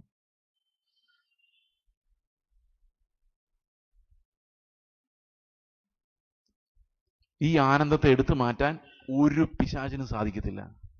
നമ്മുടെ പാപത്തിന് മാത്രമേ സാധിക്കുള്ളൂ. ഇതാണ് ദൈവരാജ്യത്തിന്റെ അസറ്റ്. ഈ അസറ്റ് വെച്ചോണ്ടാണ് ഞാൻ യേശുവിന് വേണ്ടി മരിക്കാൻ പോകുന്നത്. ജോയ് എന്ന അസറ്റാ. മരിക്കുമ്പോ വരെ സന്തോഷമാണെങ്കിൽ പിന്നെ മരിച്ചാൽ എന്താ കുഴപ്പം? That asset makes me do things for the Lord. സമാധാനം. ചുറ്റുമുള്ളവരെല്ലാം ഇളകി മറിയുവാണ്, സുനാമി വരുന്നു. എന്റെ അകത്ത് ഭയങ്കര സമാധാനമാണ്. ഞാൻ കർത്താവിനെ കാണാൻ പോകുന്നു. പണ്ടൊരു സ്ത്രീ ഇങ്ങനെ അറ്റ്ലാന്റിക് ഓഷ്യനിലൂടെ പോയിക്കൊണ്ടിരിക്കുമ്പം ഒരു കപ്പൽ മറിയാൻ പോകുന്നു. ടൈറ്റാനിക്കിലാണോ എവിടെയാണെന്ന് അറിയത്തില്ല. ഈ കഥ ഒത്തിരി ഇറങ്ങുമല്ലോ, നടന്നാണോന്നും അറിയത്തില്ല. ഉടനെ അവരോട് ചോദിച്ചു, ആന്റി പോക്കാണല്ലോ ജീവിതം, നമ്മളെല്ലാം മരിക്കാൻ പോകുന്ന പറഞ്ഞു. എന്താ മോനെ വിഷമിക്കാൻ, ജീവിച്ചിരുന്ന എന്റെ മോൾ അമേരിക്കയിൽ ജീവിക്കുന്നുണ്ട്, അവളുടെ അടുത്തോട്ട് പോകും. മരിച്ചു പോയ എന്റെ മോള് ചെറുപ്പത്തിൽ ഒരാൾ മരിച്ചു പോയിട്ടുണ്ട്, അവളുടെ അടുത്തോട്ട് പോകും. ഏതായാലും മോളുടെ അടുത്തോട്ടാണ്. പീസ്. ഇത് ദൈവത്തിന് മാത്രം നൽകാൻ പറ്റുന്ന ഒരു സമാധാനമാണ്. ഈ സമാധാനം അനുഭവിക്കുന്ന കുറെ ആൾക്കാരെ അങ്ങനെ ഉണ്ട്. ഈ അടുത്തിടെ ഒരു ആന്റി സ്നാനപ്പെട്ട് ഞങ്ങളുടെ ചർച്ചില് ആരാധനയ്ക്ക് വന്നു. ഫസ്റ്റ് ഡേ കാത്തലിക്കായിരുന്നു. അവരെന്നോട് പറഞ്ഞു, പാസ്റ്റർ എനിക്ക് വേണ്ടി പ്രാർത്ഥിക്കണം. ഞാൻ പറഞ്ഞു പ്രാർത്ഥിക്കാം. അങ്ങോട്ട് തിരിഞ്ഞ് ഇത്തിരി മുമ്പോട്ട് നടന്നിട്ട് തിരിച്ചു വന്നു. പാസ്റ്റർ, എൻ്റെ രോഗം മാറാൻ വേണ്ടി പ്രാർത്ഥിക്കണ്ട കേട്ടോ. ഞാൻ ചോദിച്ചു, അതെന്താ? രോഗം മാറാൻ വേണ്ടി പ്രാർത്ഥിക്കാമെന്നാണ് ഞാൻ പറഞ്ഞത്. നമുക്ക് പ്രാർത്ഥിക്കാം. അപ്പൊ ആന്റി പറഞ്ഞു നോ നോ നോ, രോഗം മാറാൻ വേണ്ടി പ്രാർത്ഥിക്കണ്ട. എനിക്ക് ബ്രദറെ ഈ ബൈബിള് വായിച്ചിട്ട് ശരിക്കും ഒന്നും മനസ്സിലാക്കാൻ പറ്റുന്നില്ല, അതെനിക്കൊന്ന് വെളിപ്പെട്ട് കിട്ടാൻ വേണ്ടി പ്രാർത്ഥിച്ചാൽ മതി. ആ മരണാവസ്ഥയിലും ആഗ്രഹം എന്താണെന്നറിയാം? വചനം വെളിപ്പെടണമെന്ന് മാത്രമേ ഉള്ളൂ. ഞാൻ അന്ന് പ്രസംഗിച്ചപ്പോൾ ഞാൻ ആന്റിയോട് പറഞ്ഞു, ആന്റി സ്വർഗത്തിൽ ചെല്ലും, ഒത്തിരി കാര്യങ്ങൾ ഓർത്ത് ദൈവത്തെ സ്തോത്രം ചെയ്യും. രോഗം മാറിയ മക്കളെല്ലാം അനുഗ്രഹിച്ചതിന്, കുടുംബത്തെ ദൈവം കാത്തതിന് എല്ലാത്തിനും നന്ദി പറയും. പക്ഷെ അവിടെ കിടന്ന് തുള്ളിച്ചാടി സ്തോത്രം ചെയ്യുന്നത് എന്തിനായിരിക്കും അറിയോ? ഈ ക്യാൻസർ തന്നേനായിരിക്കും. കാരണം ആ ക്യാൻസർ വന്നില്ലായിരുന്നെങ്കിൽ ആന്റി ഇന്നും ഒരു കത്തോലിക്ക പള്ളിയിൽ വിഗ്രഹാരാധിയായിട്ട് കിടന്നേ. സ്വർഗത്തിൽ ചെല്ലുമ്പോഴാണ് മനസ്സിലാകുന്നത്, ദൈവമേ എന്നെ പിടിക്കാൻ വേണ്ടി ഇത്രയും വലിയൊരു ഹുക്ക് നിനക്കിടേണ്ടി വന്നല്ലോ, എന്നാലും വേണ്ടില്ല, പിടിച്ച് നിത്യരാജ്യത്തിൽ എന്നെ ആക്കിയല്ലോ, അല്ലെങ്കിൽ ഞാൻ എവിടെ കിടക്കേണ്ടതായിരുന്നു. അപ്പൊ നമ്മൾ അവിടെ ചെല്ലുമ്പോൾ എന്തോർത്തായിരിക്കും സ്തോത്രം ചെയ്യുന്നത്? നമ്മളെ പിടിക്കാൻ വേണ്ടി ദൈവമിട്ട ഓരോ ഹുക്കുകൾ, നമ്മളെ വിശുദ്ധീകരിക്കാൻ വേണ്ടി ദൈവം നമുക്ക് ഏൽപ്പിക്കേണ്ടി വന്ന സർജിക്കൽ മുറിവുകൾ, അതിനെല്ലാം ഓർത്തായിരിക്കും നമ്മൾ തുള്ളിച്ചാടുന്നത്. ഈ ശിക്ഷണം ഇല്ലായിരുന്നെങ്കിൽ എൻ്റെ കർത്താവെ ഞാൻ നാശയോഗ്യനായി പോയനെ. So we will have more to glory in our weaknesses than in our strengths. സന്തോഷമുണ്ടോ? ഒരു ഹാപ്പി? ഇപ്പൊ മനസ്സിലായി ദൈവം എന്താ നമ്മളെന്ന് വലിയ സുന്ദരന്മാരും സുന്ദരികളായിട്ട് സൃഷ്ടിക്കാഞ്ഞെന്ന്. That one thing might have prevented us from many sins. ഒത്തിരി പാപങ്ങളിൽ നിന്ന് അതായിരിക്കും നമ്മളെ രക്ഷിച്ചിട്ടുള്ളത്. എവറിത്തിങ് ദൈവം നമുക്ക് തരുന്നത് അളന്ന് നുറുക്കി കറക്റ്റ്. ആ സമാധാനം നമുക്ക് കണ്ടെത്താൻ കഴിഞ്ഞാൽ വി ആർ വിക്ടോറിയസ്. ദൈവരാജ്യത്തിൽ അബണ്ടന്റ് സമാധാനമുണ്ട്, അളവില്ലാത്ത സമാധാനം. മറ്റിടത്ത് കിട്ടുന്ന റെക്കഗ്നിഷനാ. മനുഷ്യന്റെ റെക്കഗ്നിഷന് വേണ്ടി പോകല്ലേ. അവിടെയാണ് ദൈവം നമ്മളെ ബ്രേക്ക് ചെയ്ത് മനുഷ്യന്റെ റെക്കഗ്നിഷൻ. എനിക്ക് ഏറ്റവും പാടുള്ള ഒരു പണിയായിരുന്നു ഈ മനുഷ്യന്റെ റെക്കഗ്നിഷൻ എന്ന് പറയുന്നത്. ഞാൻ മനുഷ്യന്റെ അംഗീകാരം ചോദിച്ചു നടന്നിട്ടുള്ള ആളാണ്. ഞങ്ങളുടെ സ്കൂളില് 1500ഓളം പേര് SSLC എഴുതി പാസ്സായിട്ടുണ്ടായിരുന്നു ഞാൻ എഴുതുന്ന വർഷം. കോണ്ടാക്ട് സർട്ടിഫിക്കറ്റിൽ വെരി ഗുഡ് എന്ന് എൻ്റെ മാത്രം കോണ്ടാക്ട് സർട്ടിഫിക്കറ്റിൽ ഉണ്ടായിരുന്നുള്ളൂ. പക്ഷെ ആ എൻ്റെ കൂടെ എക്സാം എഴുതിയ 200 പേരിനേക്കാൾ ഞാൻ പാപിയായിരുന്നു. ആർക്കും അറിയത്തില്ലായിരുന്നേ ഉള്ളൂ. മനുഷ്യന്റെ അംഗീകാരം കിട്ടാൻ വേണ്ടി ഒന്നാന്തരമായി അഭിനയിക്കാൻ കഴിയുന്നവനായിരുന്നു ഞാൻ. ആ വെരി ഗുഡ് എന്നുള്ള കോണ്ടാക്ട് സർട്ടിഫിക്കറ്റ് ഇപ്പൊ എന്നെ നോക്കി ചിരിക്കാറുണ്ട്. ഒന്ന് ഓർത്ത് നോക്കിയേ, നിന്റെ സ്കൂൾ കാലഘട്ടം ഇത്രയും തല്ലിപ്പൊളിയായിരുന്നു. നീ ഇത് മേടിച്ചെങ്കിൽ നിന്റെ ഹിപ്പോക്രസി, അഭിനയം എത്ര ഭയങ്കരമായിരുന്നു. മനുഷ്യന്റെ റെക്കഗ്നിഷൻ. നല്ല സുവിശേഷ വേലയാകട്ടോ ബ്രദറെ, പറഞ്ഞില്ലെങ്കിൽ ഒരു കുഴപ്പമില്ല. നല്ലവനും വിശ്വസ്തനുമായ ദാസനെ എന്ന് കർത്താവ് വിളിച്ചാൽ മതി. മനുഷ്യന്റെ അംഗീകാരം ദൈവത്തിന് വേണ്ട എന്നുള്ളതിന്റെ ഏറ്റവും വലിയ തെളിവാണ് യോഹന്നാന്റെ സുവിശേഷം 6-ാം അധ്യായം തുടങ്ങുമ്പോൾ 15,000 പേരോടാ യേശു സംസാരിക്കുന്നത്. തീരുമ്പം വെറും 11 പേരേ ഉള്ളൂ. 15,989 എണ്ണത്തിനെ ഓടിച്ചു. 15,000 ആണെങ്കിൽ പോടാമെന്ന് പറഞ്ഞില്ല, പ്രസംഗം ഇത്തിരി കട്ടിയാക്കി കൊടുത്തു. ആൾക്കാർ പതുക്കെ പോയി. പിതാവിന് എന്താ ഇഷ്ടം അത് മാത്രമേ കർത്താവ് നോക്കുന്നുള്ളൂ. ആള് കൂടിയോ കുറഞ്ഞോ. ഞാനിവിടെ നിൽക്കുമ്പോഴെല്ലാം എൻ്റെ മനസ്സിൽ കാണും, ഒരു 4-5 പേർക്കായിരിക്കും ദൈവം എന്നെ വിട്ടേക്കുന്നത്. ചിലപ്പോൾ എല്ലാവർക്കും വേണ്ടിയായിരിക്കും, അറിയത്തില്ല. ഒരാൾക്കെങ്കിലും വേണ്ടിയാണെങ്കിൽ ദൈവത്തിന് എന്നെ വിടാനുള്ള അവകാശമുണ്ട്. He will do it. Our God is such a God. ഒരാളെ, ഞാൻ ഈ ഒരു പാപിയെ ലോകത്തുണ്ടായിരുന്നെങ്കിൽ എന്നെ അന്വേഷിച്ച് ദൈവം എല്ലാം വിട്ടു വരുമായിരുന്നു. I new. അതുകൊണ്ട് നിങ്ങളിൽ ഒരാളെ അന്വേഷിച്ചായിരിക്കും എന്നെ ദൈവം വിട്ടിരിക്കുന്നത്. അത് ആരാന്ന് അറിഞ്ഞില്ലേലും എനിക്ക് കുഴപ്പമൊന്നുമില്ല. So because God is king.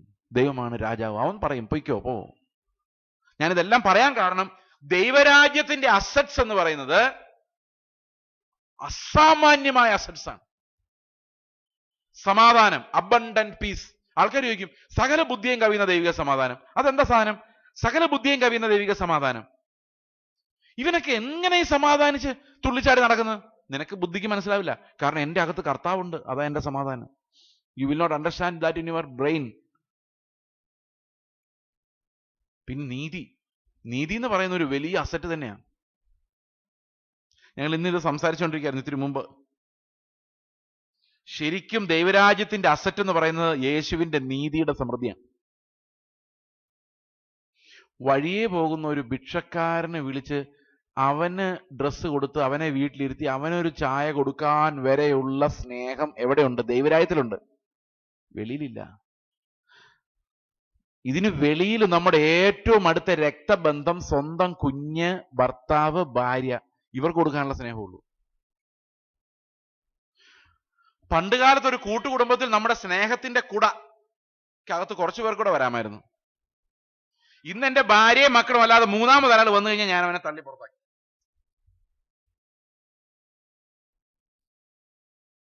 ഇത് പഴയ മനുഷ്യൻ.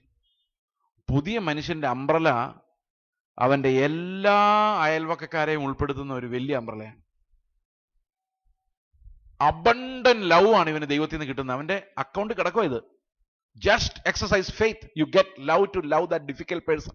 ആ ദുഷ്ടനായ മനുഷ്യനെ സ്നേഹിക്കാനുള്ള സ്നേഹവും നിങ്ങളുടെ അക്കൗണ്ടിൽ കിടപ്പുണ്ട്. Exercise faith. വിശ്വാസം എന്ന ചെക്ക് ബുക്ക് എഴുത്. അപ്പൊ നമ്മൾ എത്ര ദരിദ്രമായിട്ടാണ് ജീവിക്കുന്നത് നോക്കി, ഇത്രയും വലിയ സമ്പത്തും വെച്ചുകൊണ്ട്.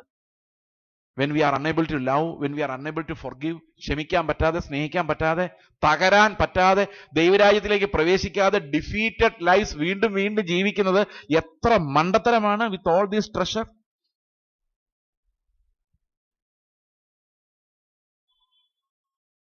അവിടെയാണ് നമ്മൾ മാനസാന്തരപ്പെടുന്നത്. കർത്താവിനോട് പറയുന്നത്, എന്റെ കർത്താവെ, എന്റെ രാജ്യം കൊണ്ട് ഞാൻ മടുത്തിരിക്കുകയാണ്. എന്റെ പേര് വലുതാക്കാനും എനിക്ക് അംഗീകാരം കിട്ടാനും മനുഷ്യരെ കൊണ്ട് നല്ലത് പറയിപ്പിക്കാനും ട്രൈ ചെയ്ത് ഞാൻ മടുത്തു. ഒറ്റ വാക്ക് പറഞ്ഞാൽ ഞാൻ സമാധാനമായിട്ട് കിടന്നുറങ്ങിക്കോളാം. കർത്താവെ, നീ എന്നെക്കുറിച്ച് എന്താ പറയുന്നത്? യേശുവിന് ഭയങ്കര ആനന്ദമായിരുന്നോ ജീവിതത്തിൽ? ആയിരുന്നു. പണ്ട് ഞാനിത് പറഞ്ഞപ്പോൾ ഒരാൾ എന്നോട് ചോദിച്ചാ, പിന്നെ കല്യാണം പോലും കഴിക്കാത്ത യേശുവിന് എന്ത് ആനന്ദം ഉണ്ടായിരുന്നോ പറയുന്നു? പിള്ളേരുമായിട്ട് അല്ലെ സുഹൃത്തുക്കളുമായിട്ടൊന്ന് വട്ടം കൂടിയിരുന്ന ഒരു തമാശ പറയാൻ പറ്റാത്ത യേശുവിന് എന്ത് സമാധാനം, എന്ത് ആനന്ദം? നമുക്ക് ചിന്തിക്കാൻ പോലും പറ്റില്ല. പക്ഷെ യേശുവിന്റെ ഏറ്റവും വലിയ ആനന്ദം എന്ന് പറയുന്ന പിതാവിന്റെ അംഗീകാരമായിരുന്നു. ഇന്ന് നിങ്ങളോട് രാത്രി ഉറങ്ങാൻ പോകുന്ന നേരത്ത് നിങ്ങൾ ഇവിടെ അടുത്ത് കർത്താവ് എന്ന് പറയാ, നിന്റെ ഇന്നത്തെ ജീവിതം ഞാൻ അംഗീകരിച്ചിരിക്കുന്നു മോനെ. ഞാൻ പറയട്ടെ, കോടിക്കണക്കിന് രൂപയേക്കാളും വിലയുണ്ടാവും ഒരൊറ്റ വാക്കിന്. ദൈവത്തിന്റെ അംഗീകാരം പോലെ നമ്മളെ സന്തോഷിപ്പിക്കുന്ന ഒരു കാര്യവുമില്ല. പിന്നെ തെറ്റായ മാനസാന്തരത്തെ കുറിച്ചും കൂടി ഞാൻ ഒന്ന് രണ്ട് വാക്കുകൾ പറയാം. തെറ്റായ മാനസാന്തരം എന്ന് പറയുന്നത് നമ്മൾ പലപ്പോഴും ചില സൽപ്രവൃത്തികൾ ചെയ്ത് നമ്മുടെ പാപങ്ങളെ മൂടിവെക്കും. ഇന്നലെ വരെ ചെയ്ത പാപം മറച്ചു വെക്കാൻ വേണ്ടി ഇന്ന് കുറച്ച് സൽപ്രവൃത്തികൾ ചെയ്തിട്ട് കാര്യമില്ല. ഇന്നലെ വരെ ചർച്ച കയറില്ലായിരുന്നു, ഇന്ന് ചർച്ച കയറി, അപ്പം പഴയ പാപം മാറിയോ? നമ്മൾ ആദ്യം മനസ്സിലാക്കേണ്ടത് ദൈവം നമ്മളിൽ നിന്ന് എന്താ പ്രതീക്ഷിക്കുന്നതെന്ന്. എന്താ പ്രതീക്ഷിക്കുന്നത്? ദൈവത്തിന് നമുക്ക് എന്ത് കൊടുക്കാൻ പറ്റും? ദൈവം നമ്മൾ എന്തിനാ സൃഷ്ടിച്ചത്? ദൈവം നമ്മളെ എന്തിനാ സൃഷ്ടിച്ചത്?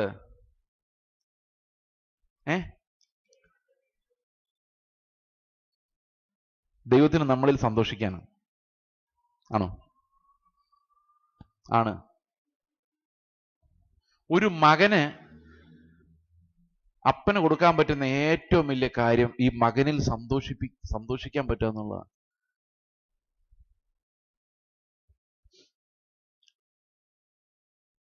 ഒരു 2 വയസ്സുള്ള ഒരു കൊച്ചു നമുക്ക് എന്താ തരുന്നത്? ആഹാരം വെച്ച് തരുമോ? എന്തെങ്കിലും പറഞ്ഞാൽ അനുസരിക്കുമോ? അടങ്ങിയിരിക്കാൻ പറഞ്ഞാൽ ഇരിക്കുമോ? 2 വയസ്സും 3 വയസ്സുള്ള പിള്ളേരുടെ അമ്മമാരൊക്കെ ഇവിടെ ഇരിപ്പുണ്ടായിരിക്കും, മടുത്ത് കാണും. പക്ഷെ എന്നാലും നല്ല രസമല്ലേ? എന്തോ കൊച്ചു നിങ്ങൾക്ക് തരുന്നത്? എന്താ തരുന്നേ? സന്തോഷം. അപ്പൊ ദൈവം നമ്മളെ നോക്കി ഒന്ന് സന്തോഷിക്കണം എന്ന് ആഗ്രഹിക്കുക. നമുക്കാണെ പരാതി ഒഴിഞ്ഞിട്ട് സമയവും ഇല്ല. എപ്പോഴും കരയുന്ന ഒരു കൊച്ചിനെ എങ്ങനെ അവന്റെ അപ്പനെ സന്തോഷിപ്പിക്കാൻ പറ്റും? ഒരു കൊച്ച് എപ്പോഴെടുത്താലും കരച്ചില, കണ്ണു തുറന്നാ ഉടനെ കരച്ചില. ഈ കൊച്ചിനെ അപ്പനെ പ്രസാദിപ്പിക്കാൻ പറ്റുമോ? സന്തോഷിപ്പിക്കാൻ പറ്റുമോ? അപ്പന് ടെൻഷൻ ആയിരിക്കും, എന്താ ഈ കൊച്ചിങ്ങനെ കരയുന്നത്, എന്താ ഈ കൊച്ചിങ്ങനെ കരയുന്നത്. അപ്പൊ നമ്മുടെ പിതാവ് ഇങ്ങനെ നോക്കിക്കൊണ്ടിരിക്കും, എന്റെ മക്കൾ എന്നെ സന്തോഷിപ്പിക്കുമോ? നമ്മൾ പരാതികളുടെ ബഹളമാണ്. നമുക്കൊന്ന് ആലോചിക്കാം, ദൈവത്തിന് മുമ്പിൽ പറയാം, കർത്താവെ നിന്നെ സന്തോഷിപ്പിക്കാൻ എനിക്കൊന്ന് പറ്റണമെന്ന്. ദൈവം ഭയങ്കരമായിട്ട് നമ്മളിൽ സന്തോഷിക്കും. അറിയാമോ, ദൈവത്തിന് അങ്ങനെ ഒരു സ്വഭാവമുണ്ട്, ഭയങ്കരമായിട്ട് സന്തോഷിക്കുന്ന ഒരു സ്വഭാവമുണ്ട്. സെഫന്യാവിന്റെ പുസ്തകം 3:17 വായിച്ചു. സെഫന്യാവിന്റെ പുസ്തകം 3:17.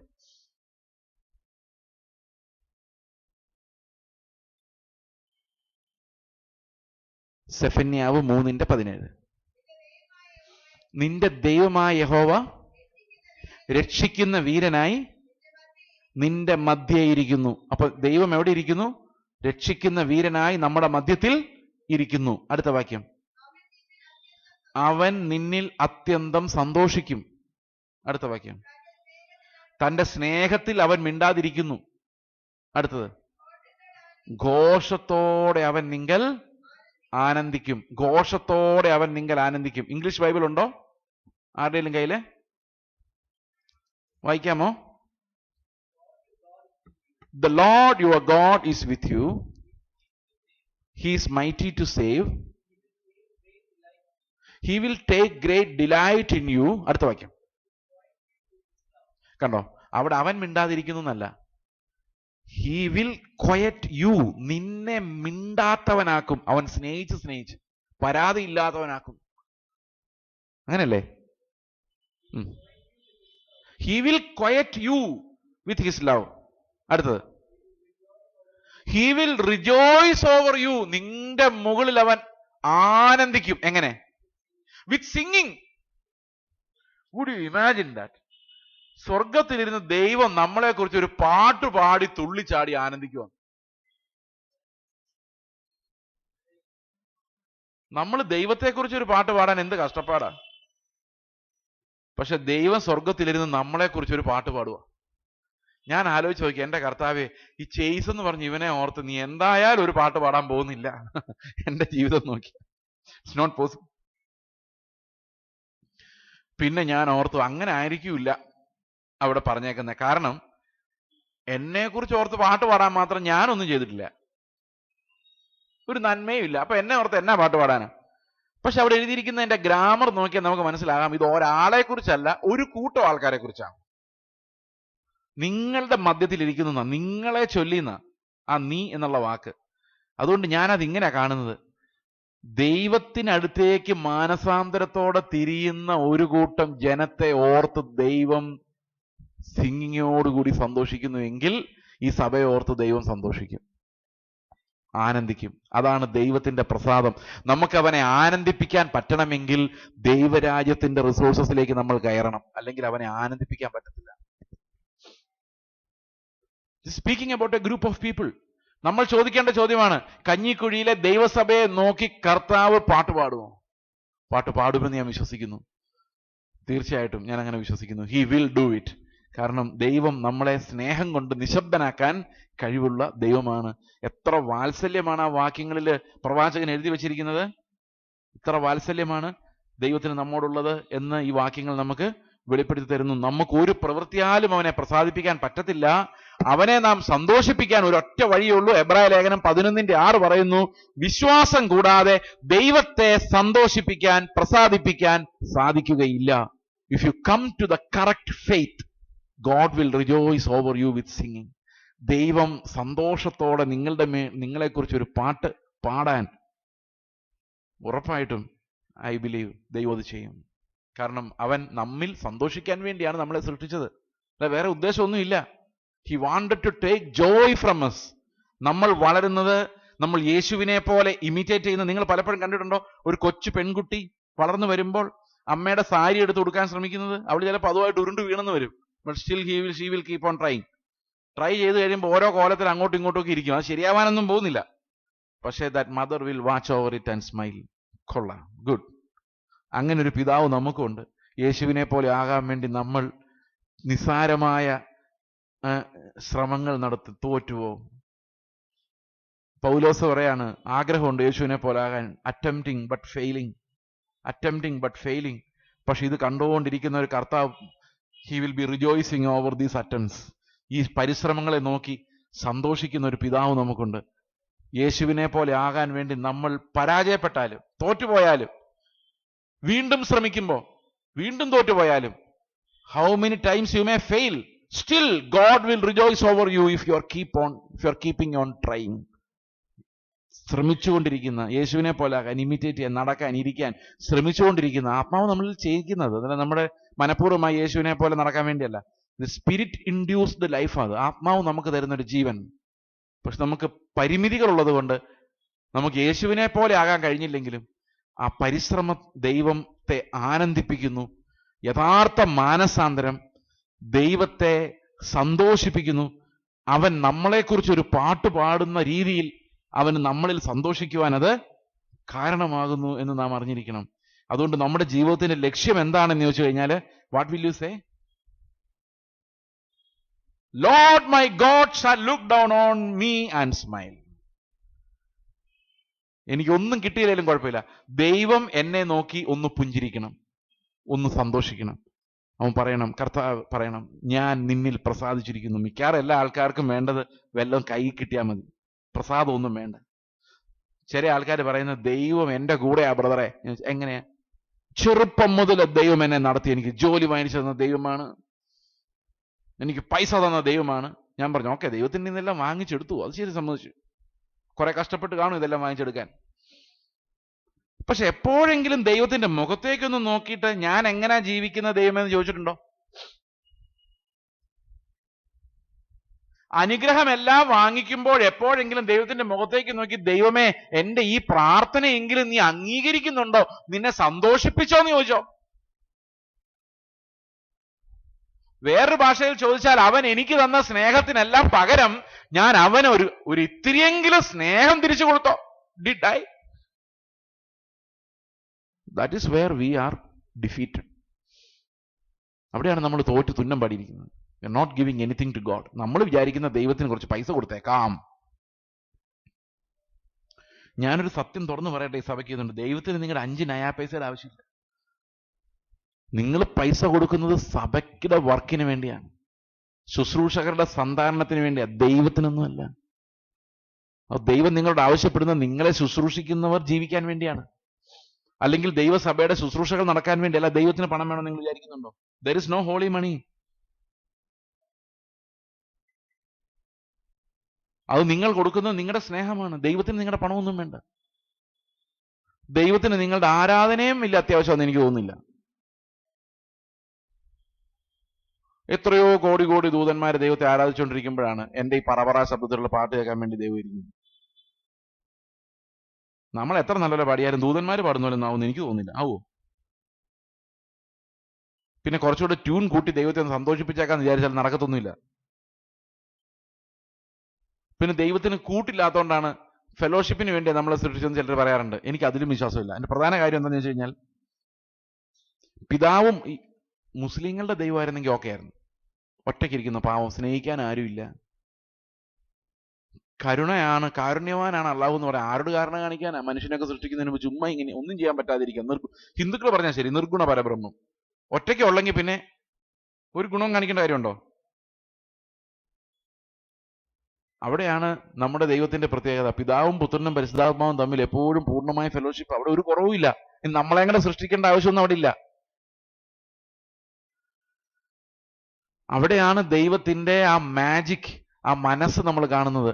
അവന് സന്തോഷിക്കാൻ, അവന്റെ കൂടെ നിത്യം വാഴാൻ, അവന്റെ തേജസ്സുള്ള കുറെ ആളുകൾ അവർ വേണമെന്ന് അവന്റെ തീരുമാനം. ആ തീരുമാനത്തിന്റെ ഫലമാണ് നമ്മൾ ഇവിടെ ഇരിക്കുന്നത്.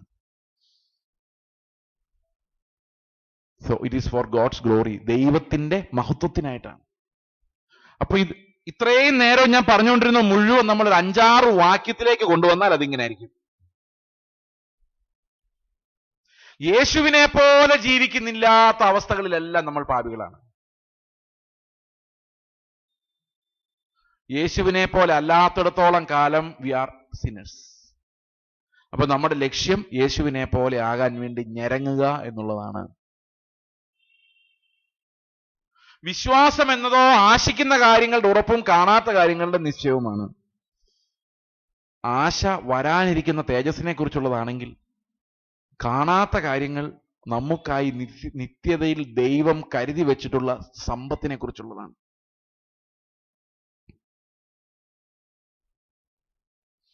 നീതി എന്നത് യേശു ഏതു വഴിയെ നടക്കുമായിരുന്നു എന്നുള്ള വെളിപ്പാടാണ്.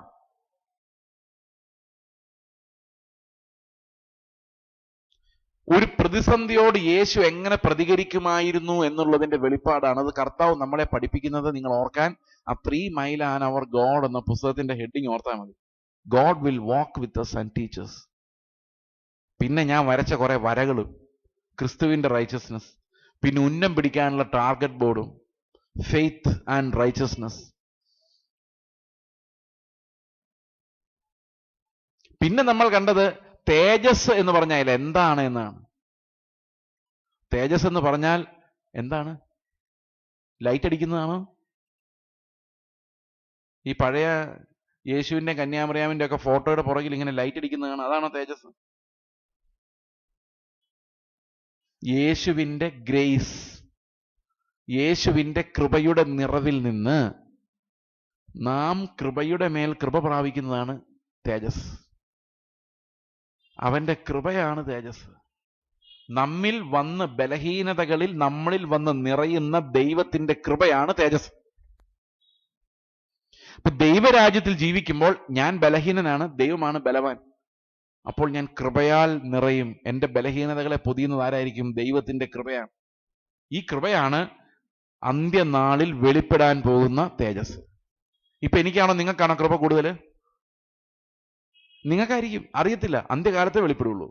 മൃഗങ്ങളും മരങ്ങളും എല്ലാം നോക്കിയിരിക്കുക തേജസ് വെളിപ്പെടുന്നത് നോക്കി. എന്നിട്ട് വേണം നമ്മുടെ ഭരണത്തിന് കീഴിലേക്ക് ഈ പ്രകൃതിക്ക് വരാൻ.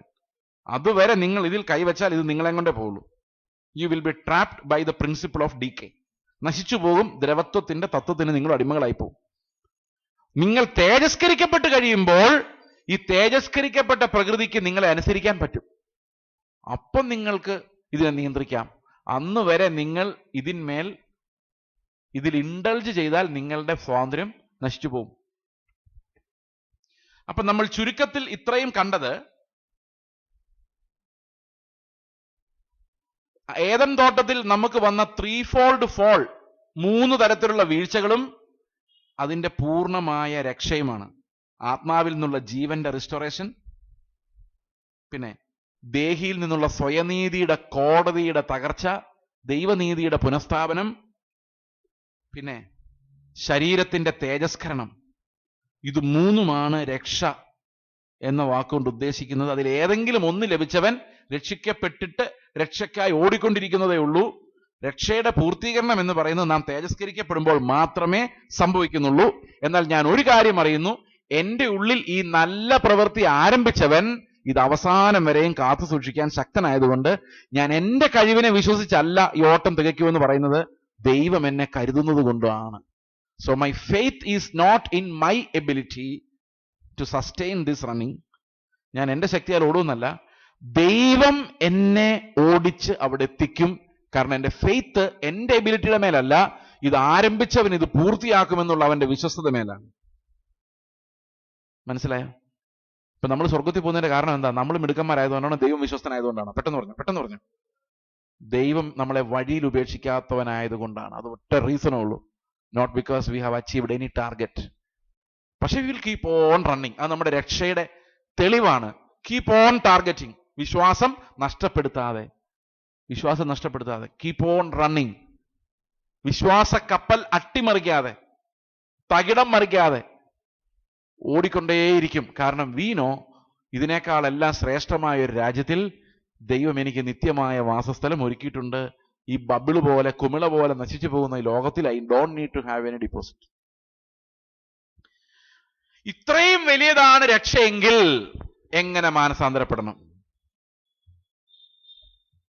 മാനസാന്തരം, പുതിയ നിയമ മാനസാന്തരം ഞാൻ ചുരുക്കി പറയാം. ഈ 2-3 ദിവസത്തെ എല്ലാം ചുരുക്കി പറയാം. പുതിയ നിയമ മാനസാന്തരം എന്ന് പറയുന്നത് ഇടയ്ക്കിടയ്ക്ക് തോന്നുന്ന ഒരു ഫീലിംഗ് അല്ല, കണ്ണിൽ കൂടി കണ്ണുനീര് വരുന്നതല്ല. പണ്ട് കാലത്ത് നമ്മൾ തമാശ പറയുന്ന അണയുകയും കേടുകയും ചെയ്യുന്നതല്ല. ഒരിക്കൽ തുടങ്ങിയാൽ വളർന്നുകൊണ്ടിരിക്കുന്നതും ഒരിക്കലും അവസാനിക്കാത്തതും യേശുവിന്റെ അടുത്തേക്ക് ചെല്ലും തോറും വലുതായി വലുതായി വരുന്നതുമായ ഒരു മാനസാന്തരം. ആ മാനസാന്തരത്തിന് കുറെ എലമെന്റ്സ് ഉണ്ട്. എന്റെ അസറ്റുകളുടെ നിർവീര്യീകരണം, ന്യൂട്രലൈസേഷൻ ഓഫ് മൈ അസറ്റ്സ്. പിന്നെ എന്നെ തന്നെ നോക്കാനുള്ള എന്റെ അത്ഭുതകരമായ കഴിവ്. നേരത്തെ അതില്ലായിരുന്നു. വീണ്ടും ജനിച്ചു കഴിഞ്ഞപ്പോഴാ എനിക്ക് എന്റെ പാപങ്ങളെ കുറിച്ച് കാണാൻ ഒരു കണ്ണുണ്ടാകുന്നത്. പിന്നെ തകർന്ന നുറുങ്ങിയതുമായൊരു ഹൃദയം, ദൈവത്തിന് പ്രസാദമായ ഒരു യാഗം, റിപ്പന്റൻസിന്റെ ഫലമാണ്. So repentance is equal to brokenness. നിങ്ങളുടെ ഹൃദയം തടിച്ചതാണെങ്കിൽ, നിങ്ങൾക്ക് ദൈവത്തിന്റെ സന്നിധിയിൽ ബ്രോക്കൺ ആകാൻ, കരയാൻ പറ്റുന്നില്ല എങ്കിൽ മനുഷ്യന് മുമ്പിൽ കരഞ്ഞു കാണിക്കണ്ട, ദയവായിട്ട് വേണ്ട. ദൈവത്തിന് മുമ്പിൽ കരയുമ്പോൾ പരിതാപം പറഞ്ഞ് കരയുന്നതിനകത്ത് കാര്യമൊന്നുമില്ല. അവനോടുള്ള സ്നേഹം കൊണ്ട് കരയണം. അതാണ് ശരിക്കും റിപ്പന്റൻസ് എന്ന് പറയുന്നത്, ബ്രോക്കൺ ഹാർട്ട്. പിന്നെ dying of the old man, മരണം. ഓരോ സമയത്തും പൗലോസ് പറയുന്നത് ഞങ്ങൾ മരണത്തെ വഹിക്കുന്നു എന്നാണ്. നിങ്ങൾ എന്നെ കൊല്ലുവാൻ ഞാൻ റെഡി ആയിരിക്കുന്നു. After all these messages. ഇത് പൗലോസ് പറഞ്ഞ കാര്യമാണ്. ഞങ്ങളുടെ ശരീരങ്ങളിൽ ഞങ്ങൾ എന്ത് വഹിക്കുന്നു? ക്രിസ്തുവിന് വേണ്ടി മരണം വഹിക്കുന്നു, നിങ്ങളിൽ ജീവൻ വ്യാപരിക്കാൻ വേണ്ടി. So I'm ready to partake in the sufferings of Christ. അപ്പോൾ മാനസാന്തരത്തിന് ദൈവരാജ്യവുമായൊരു ബന്ധമുണ്ട്. മാനസാന്തരം നമ്മുടെ രാജ്യത്തെ ഇല്ലാതാക്കുകയും ദൈവരാജ്യത്തിലേക്ക് നമ്മളെ പ്രവേശിപ്പിക്കുകയും ചെയ്യും. മാനസാന്തരം ഓരോ ദിവസവും ചെല്ലുന്തോറും നമ്മുടെ രാജ്യത്തെ ബലഹീനമാക്കുകയും ആ ബലഹീനതയിലെല്ലാം നിറഞ്ഞു വരുന്ന ദൈവരാജ്യത്തിന്റെ കൃപ ഞാൻ അനുഭവിക്കുകയും ചെയ്യും. ഇതെല്ലാം എനിക്ക് തേജസ്സായി അന്ത്യകാലത്ത് മുതൽ കൂട്ടപ്പെടും.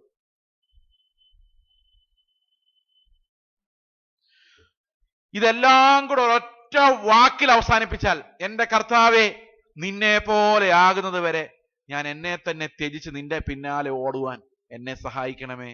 ഒറ്റ പ്രാർത്ഥനയിൽ ഈ 3 ദിവസം മുഴുവൻ അടങ്ങിയിരിക്കുന്നു. യേശുവിന് വേണ്ടിയുള്ള ഞരക്കം നിങ്ങളുടെ ആരുടെയെങ്കിലും ഉള്ളിലുണ്ടായാൽ, പിതാവിന്റെ മുഖത്തൊരു സന്തോഷം കൊണ്ടുവരാൻ, ഞാൻ ഇന്ന് അവന്റെ സ്വപ്നം പൂർത്തീകരിക്കാൻ, യേശുവിന് അനുരൂപതയിലേക്ക് മാറാൻ, കർത്താവിന്റെ ഡിസിപ്ലിനിങ്ങിന് മുമ്പിൽ താഴ്ത്തി ഏൽപ്പിച്ചു കൊടുക്കുവാൻ ഞാൻ തയ്യാറായാൽ, ഐ ബിലീവ് ദൈവം ഇന്ന് നമ്മളെ ഓർത്ത് ഉറപ്പായിട്ട് സന്തോഷിക്കുമെന്ന് ഞാൻ വിശ്വസിക്കുന്നു. നിങ്ങൾക്ക് ഞാൻ പറയുന്ന എല്ലാ കാര്യങ്ങളും ഓർമ്മ വരണമെന്നില്ല, എല്ലാ കാര്യങ്ങളൊന്നും മനസ്സിലാകണമെന്നില്ല.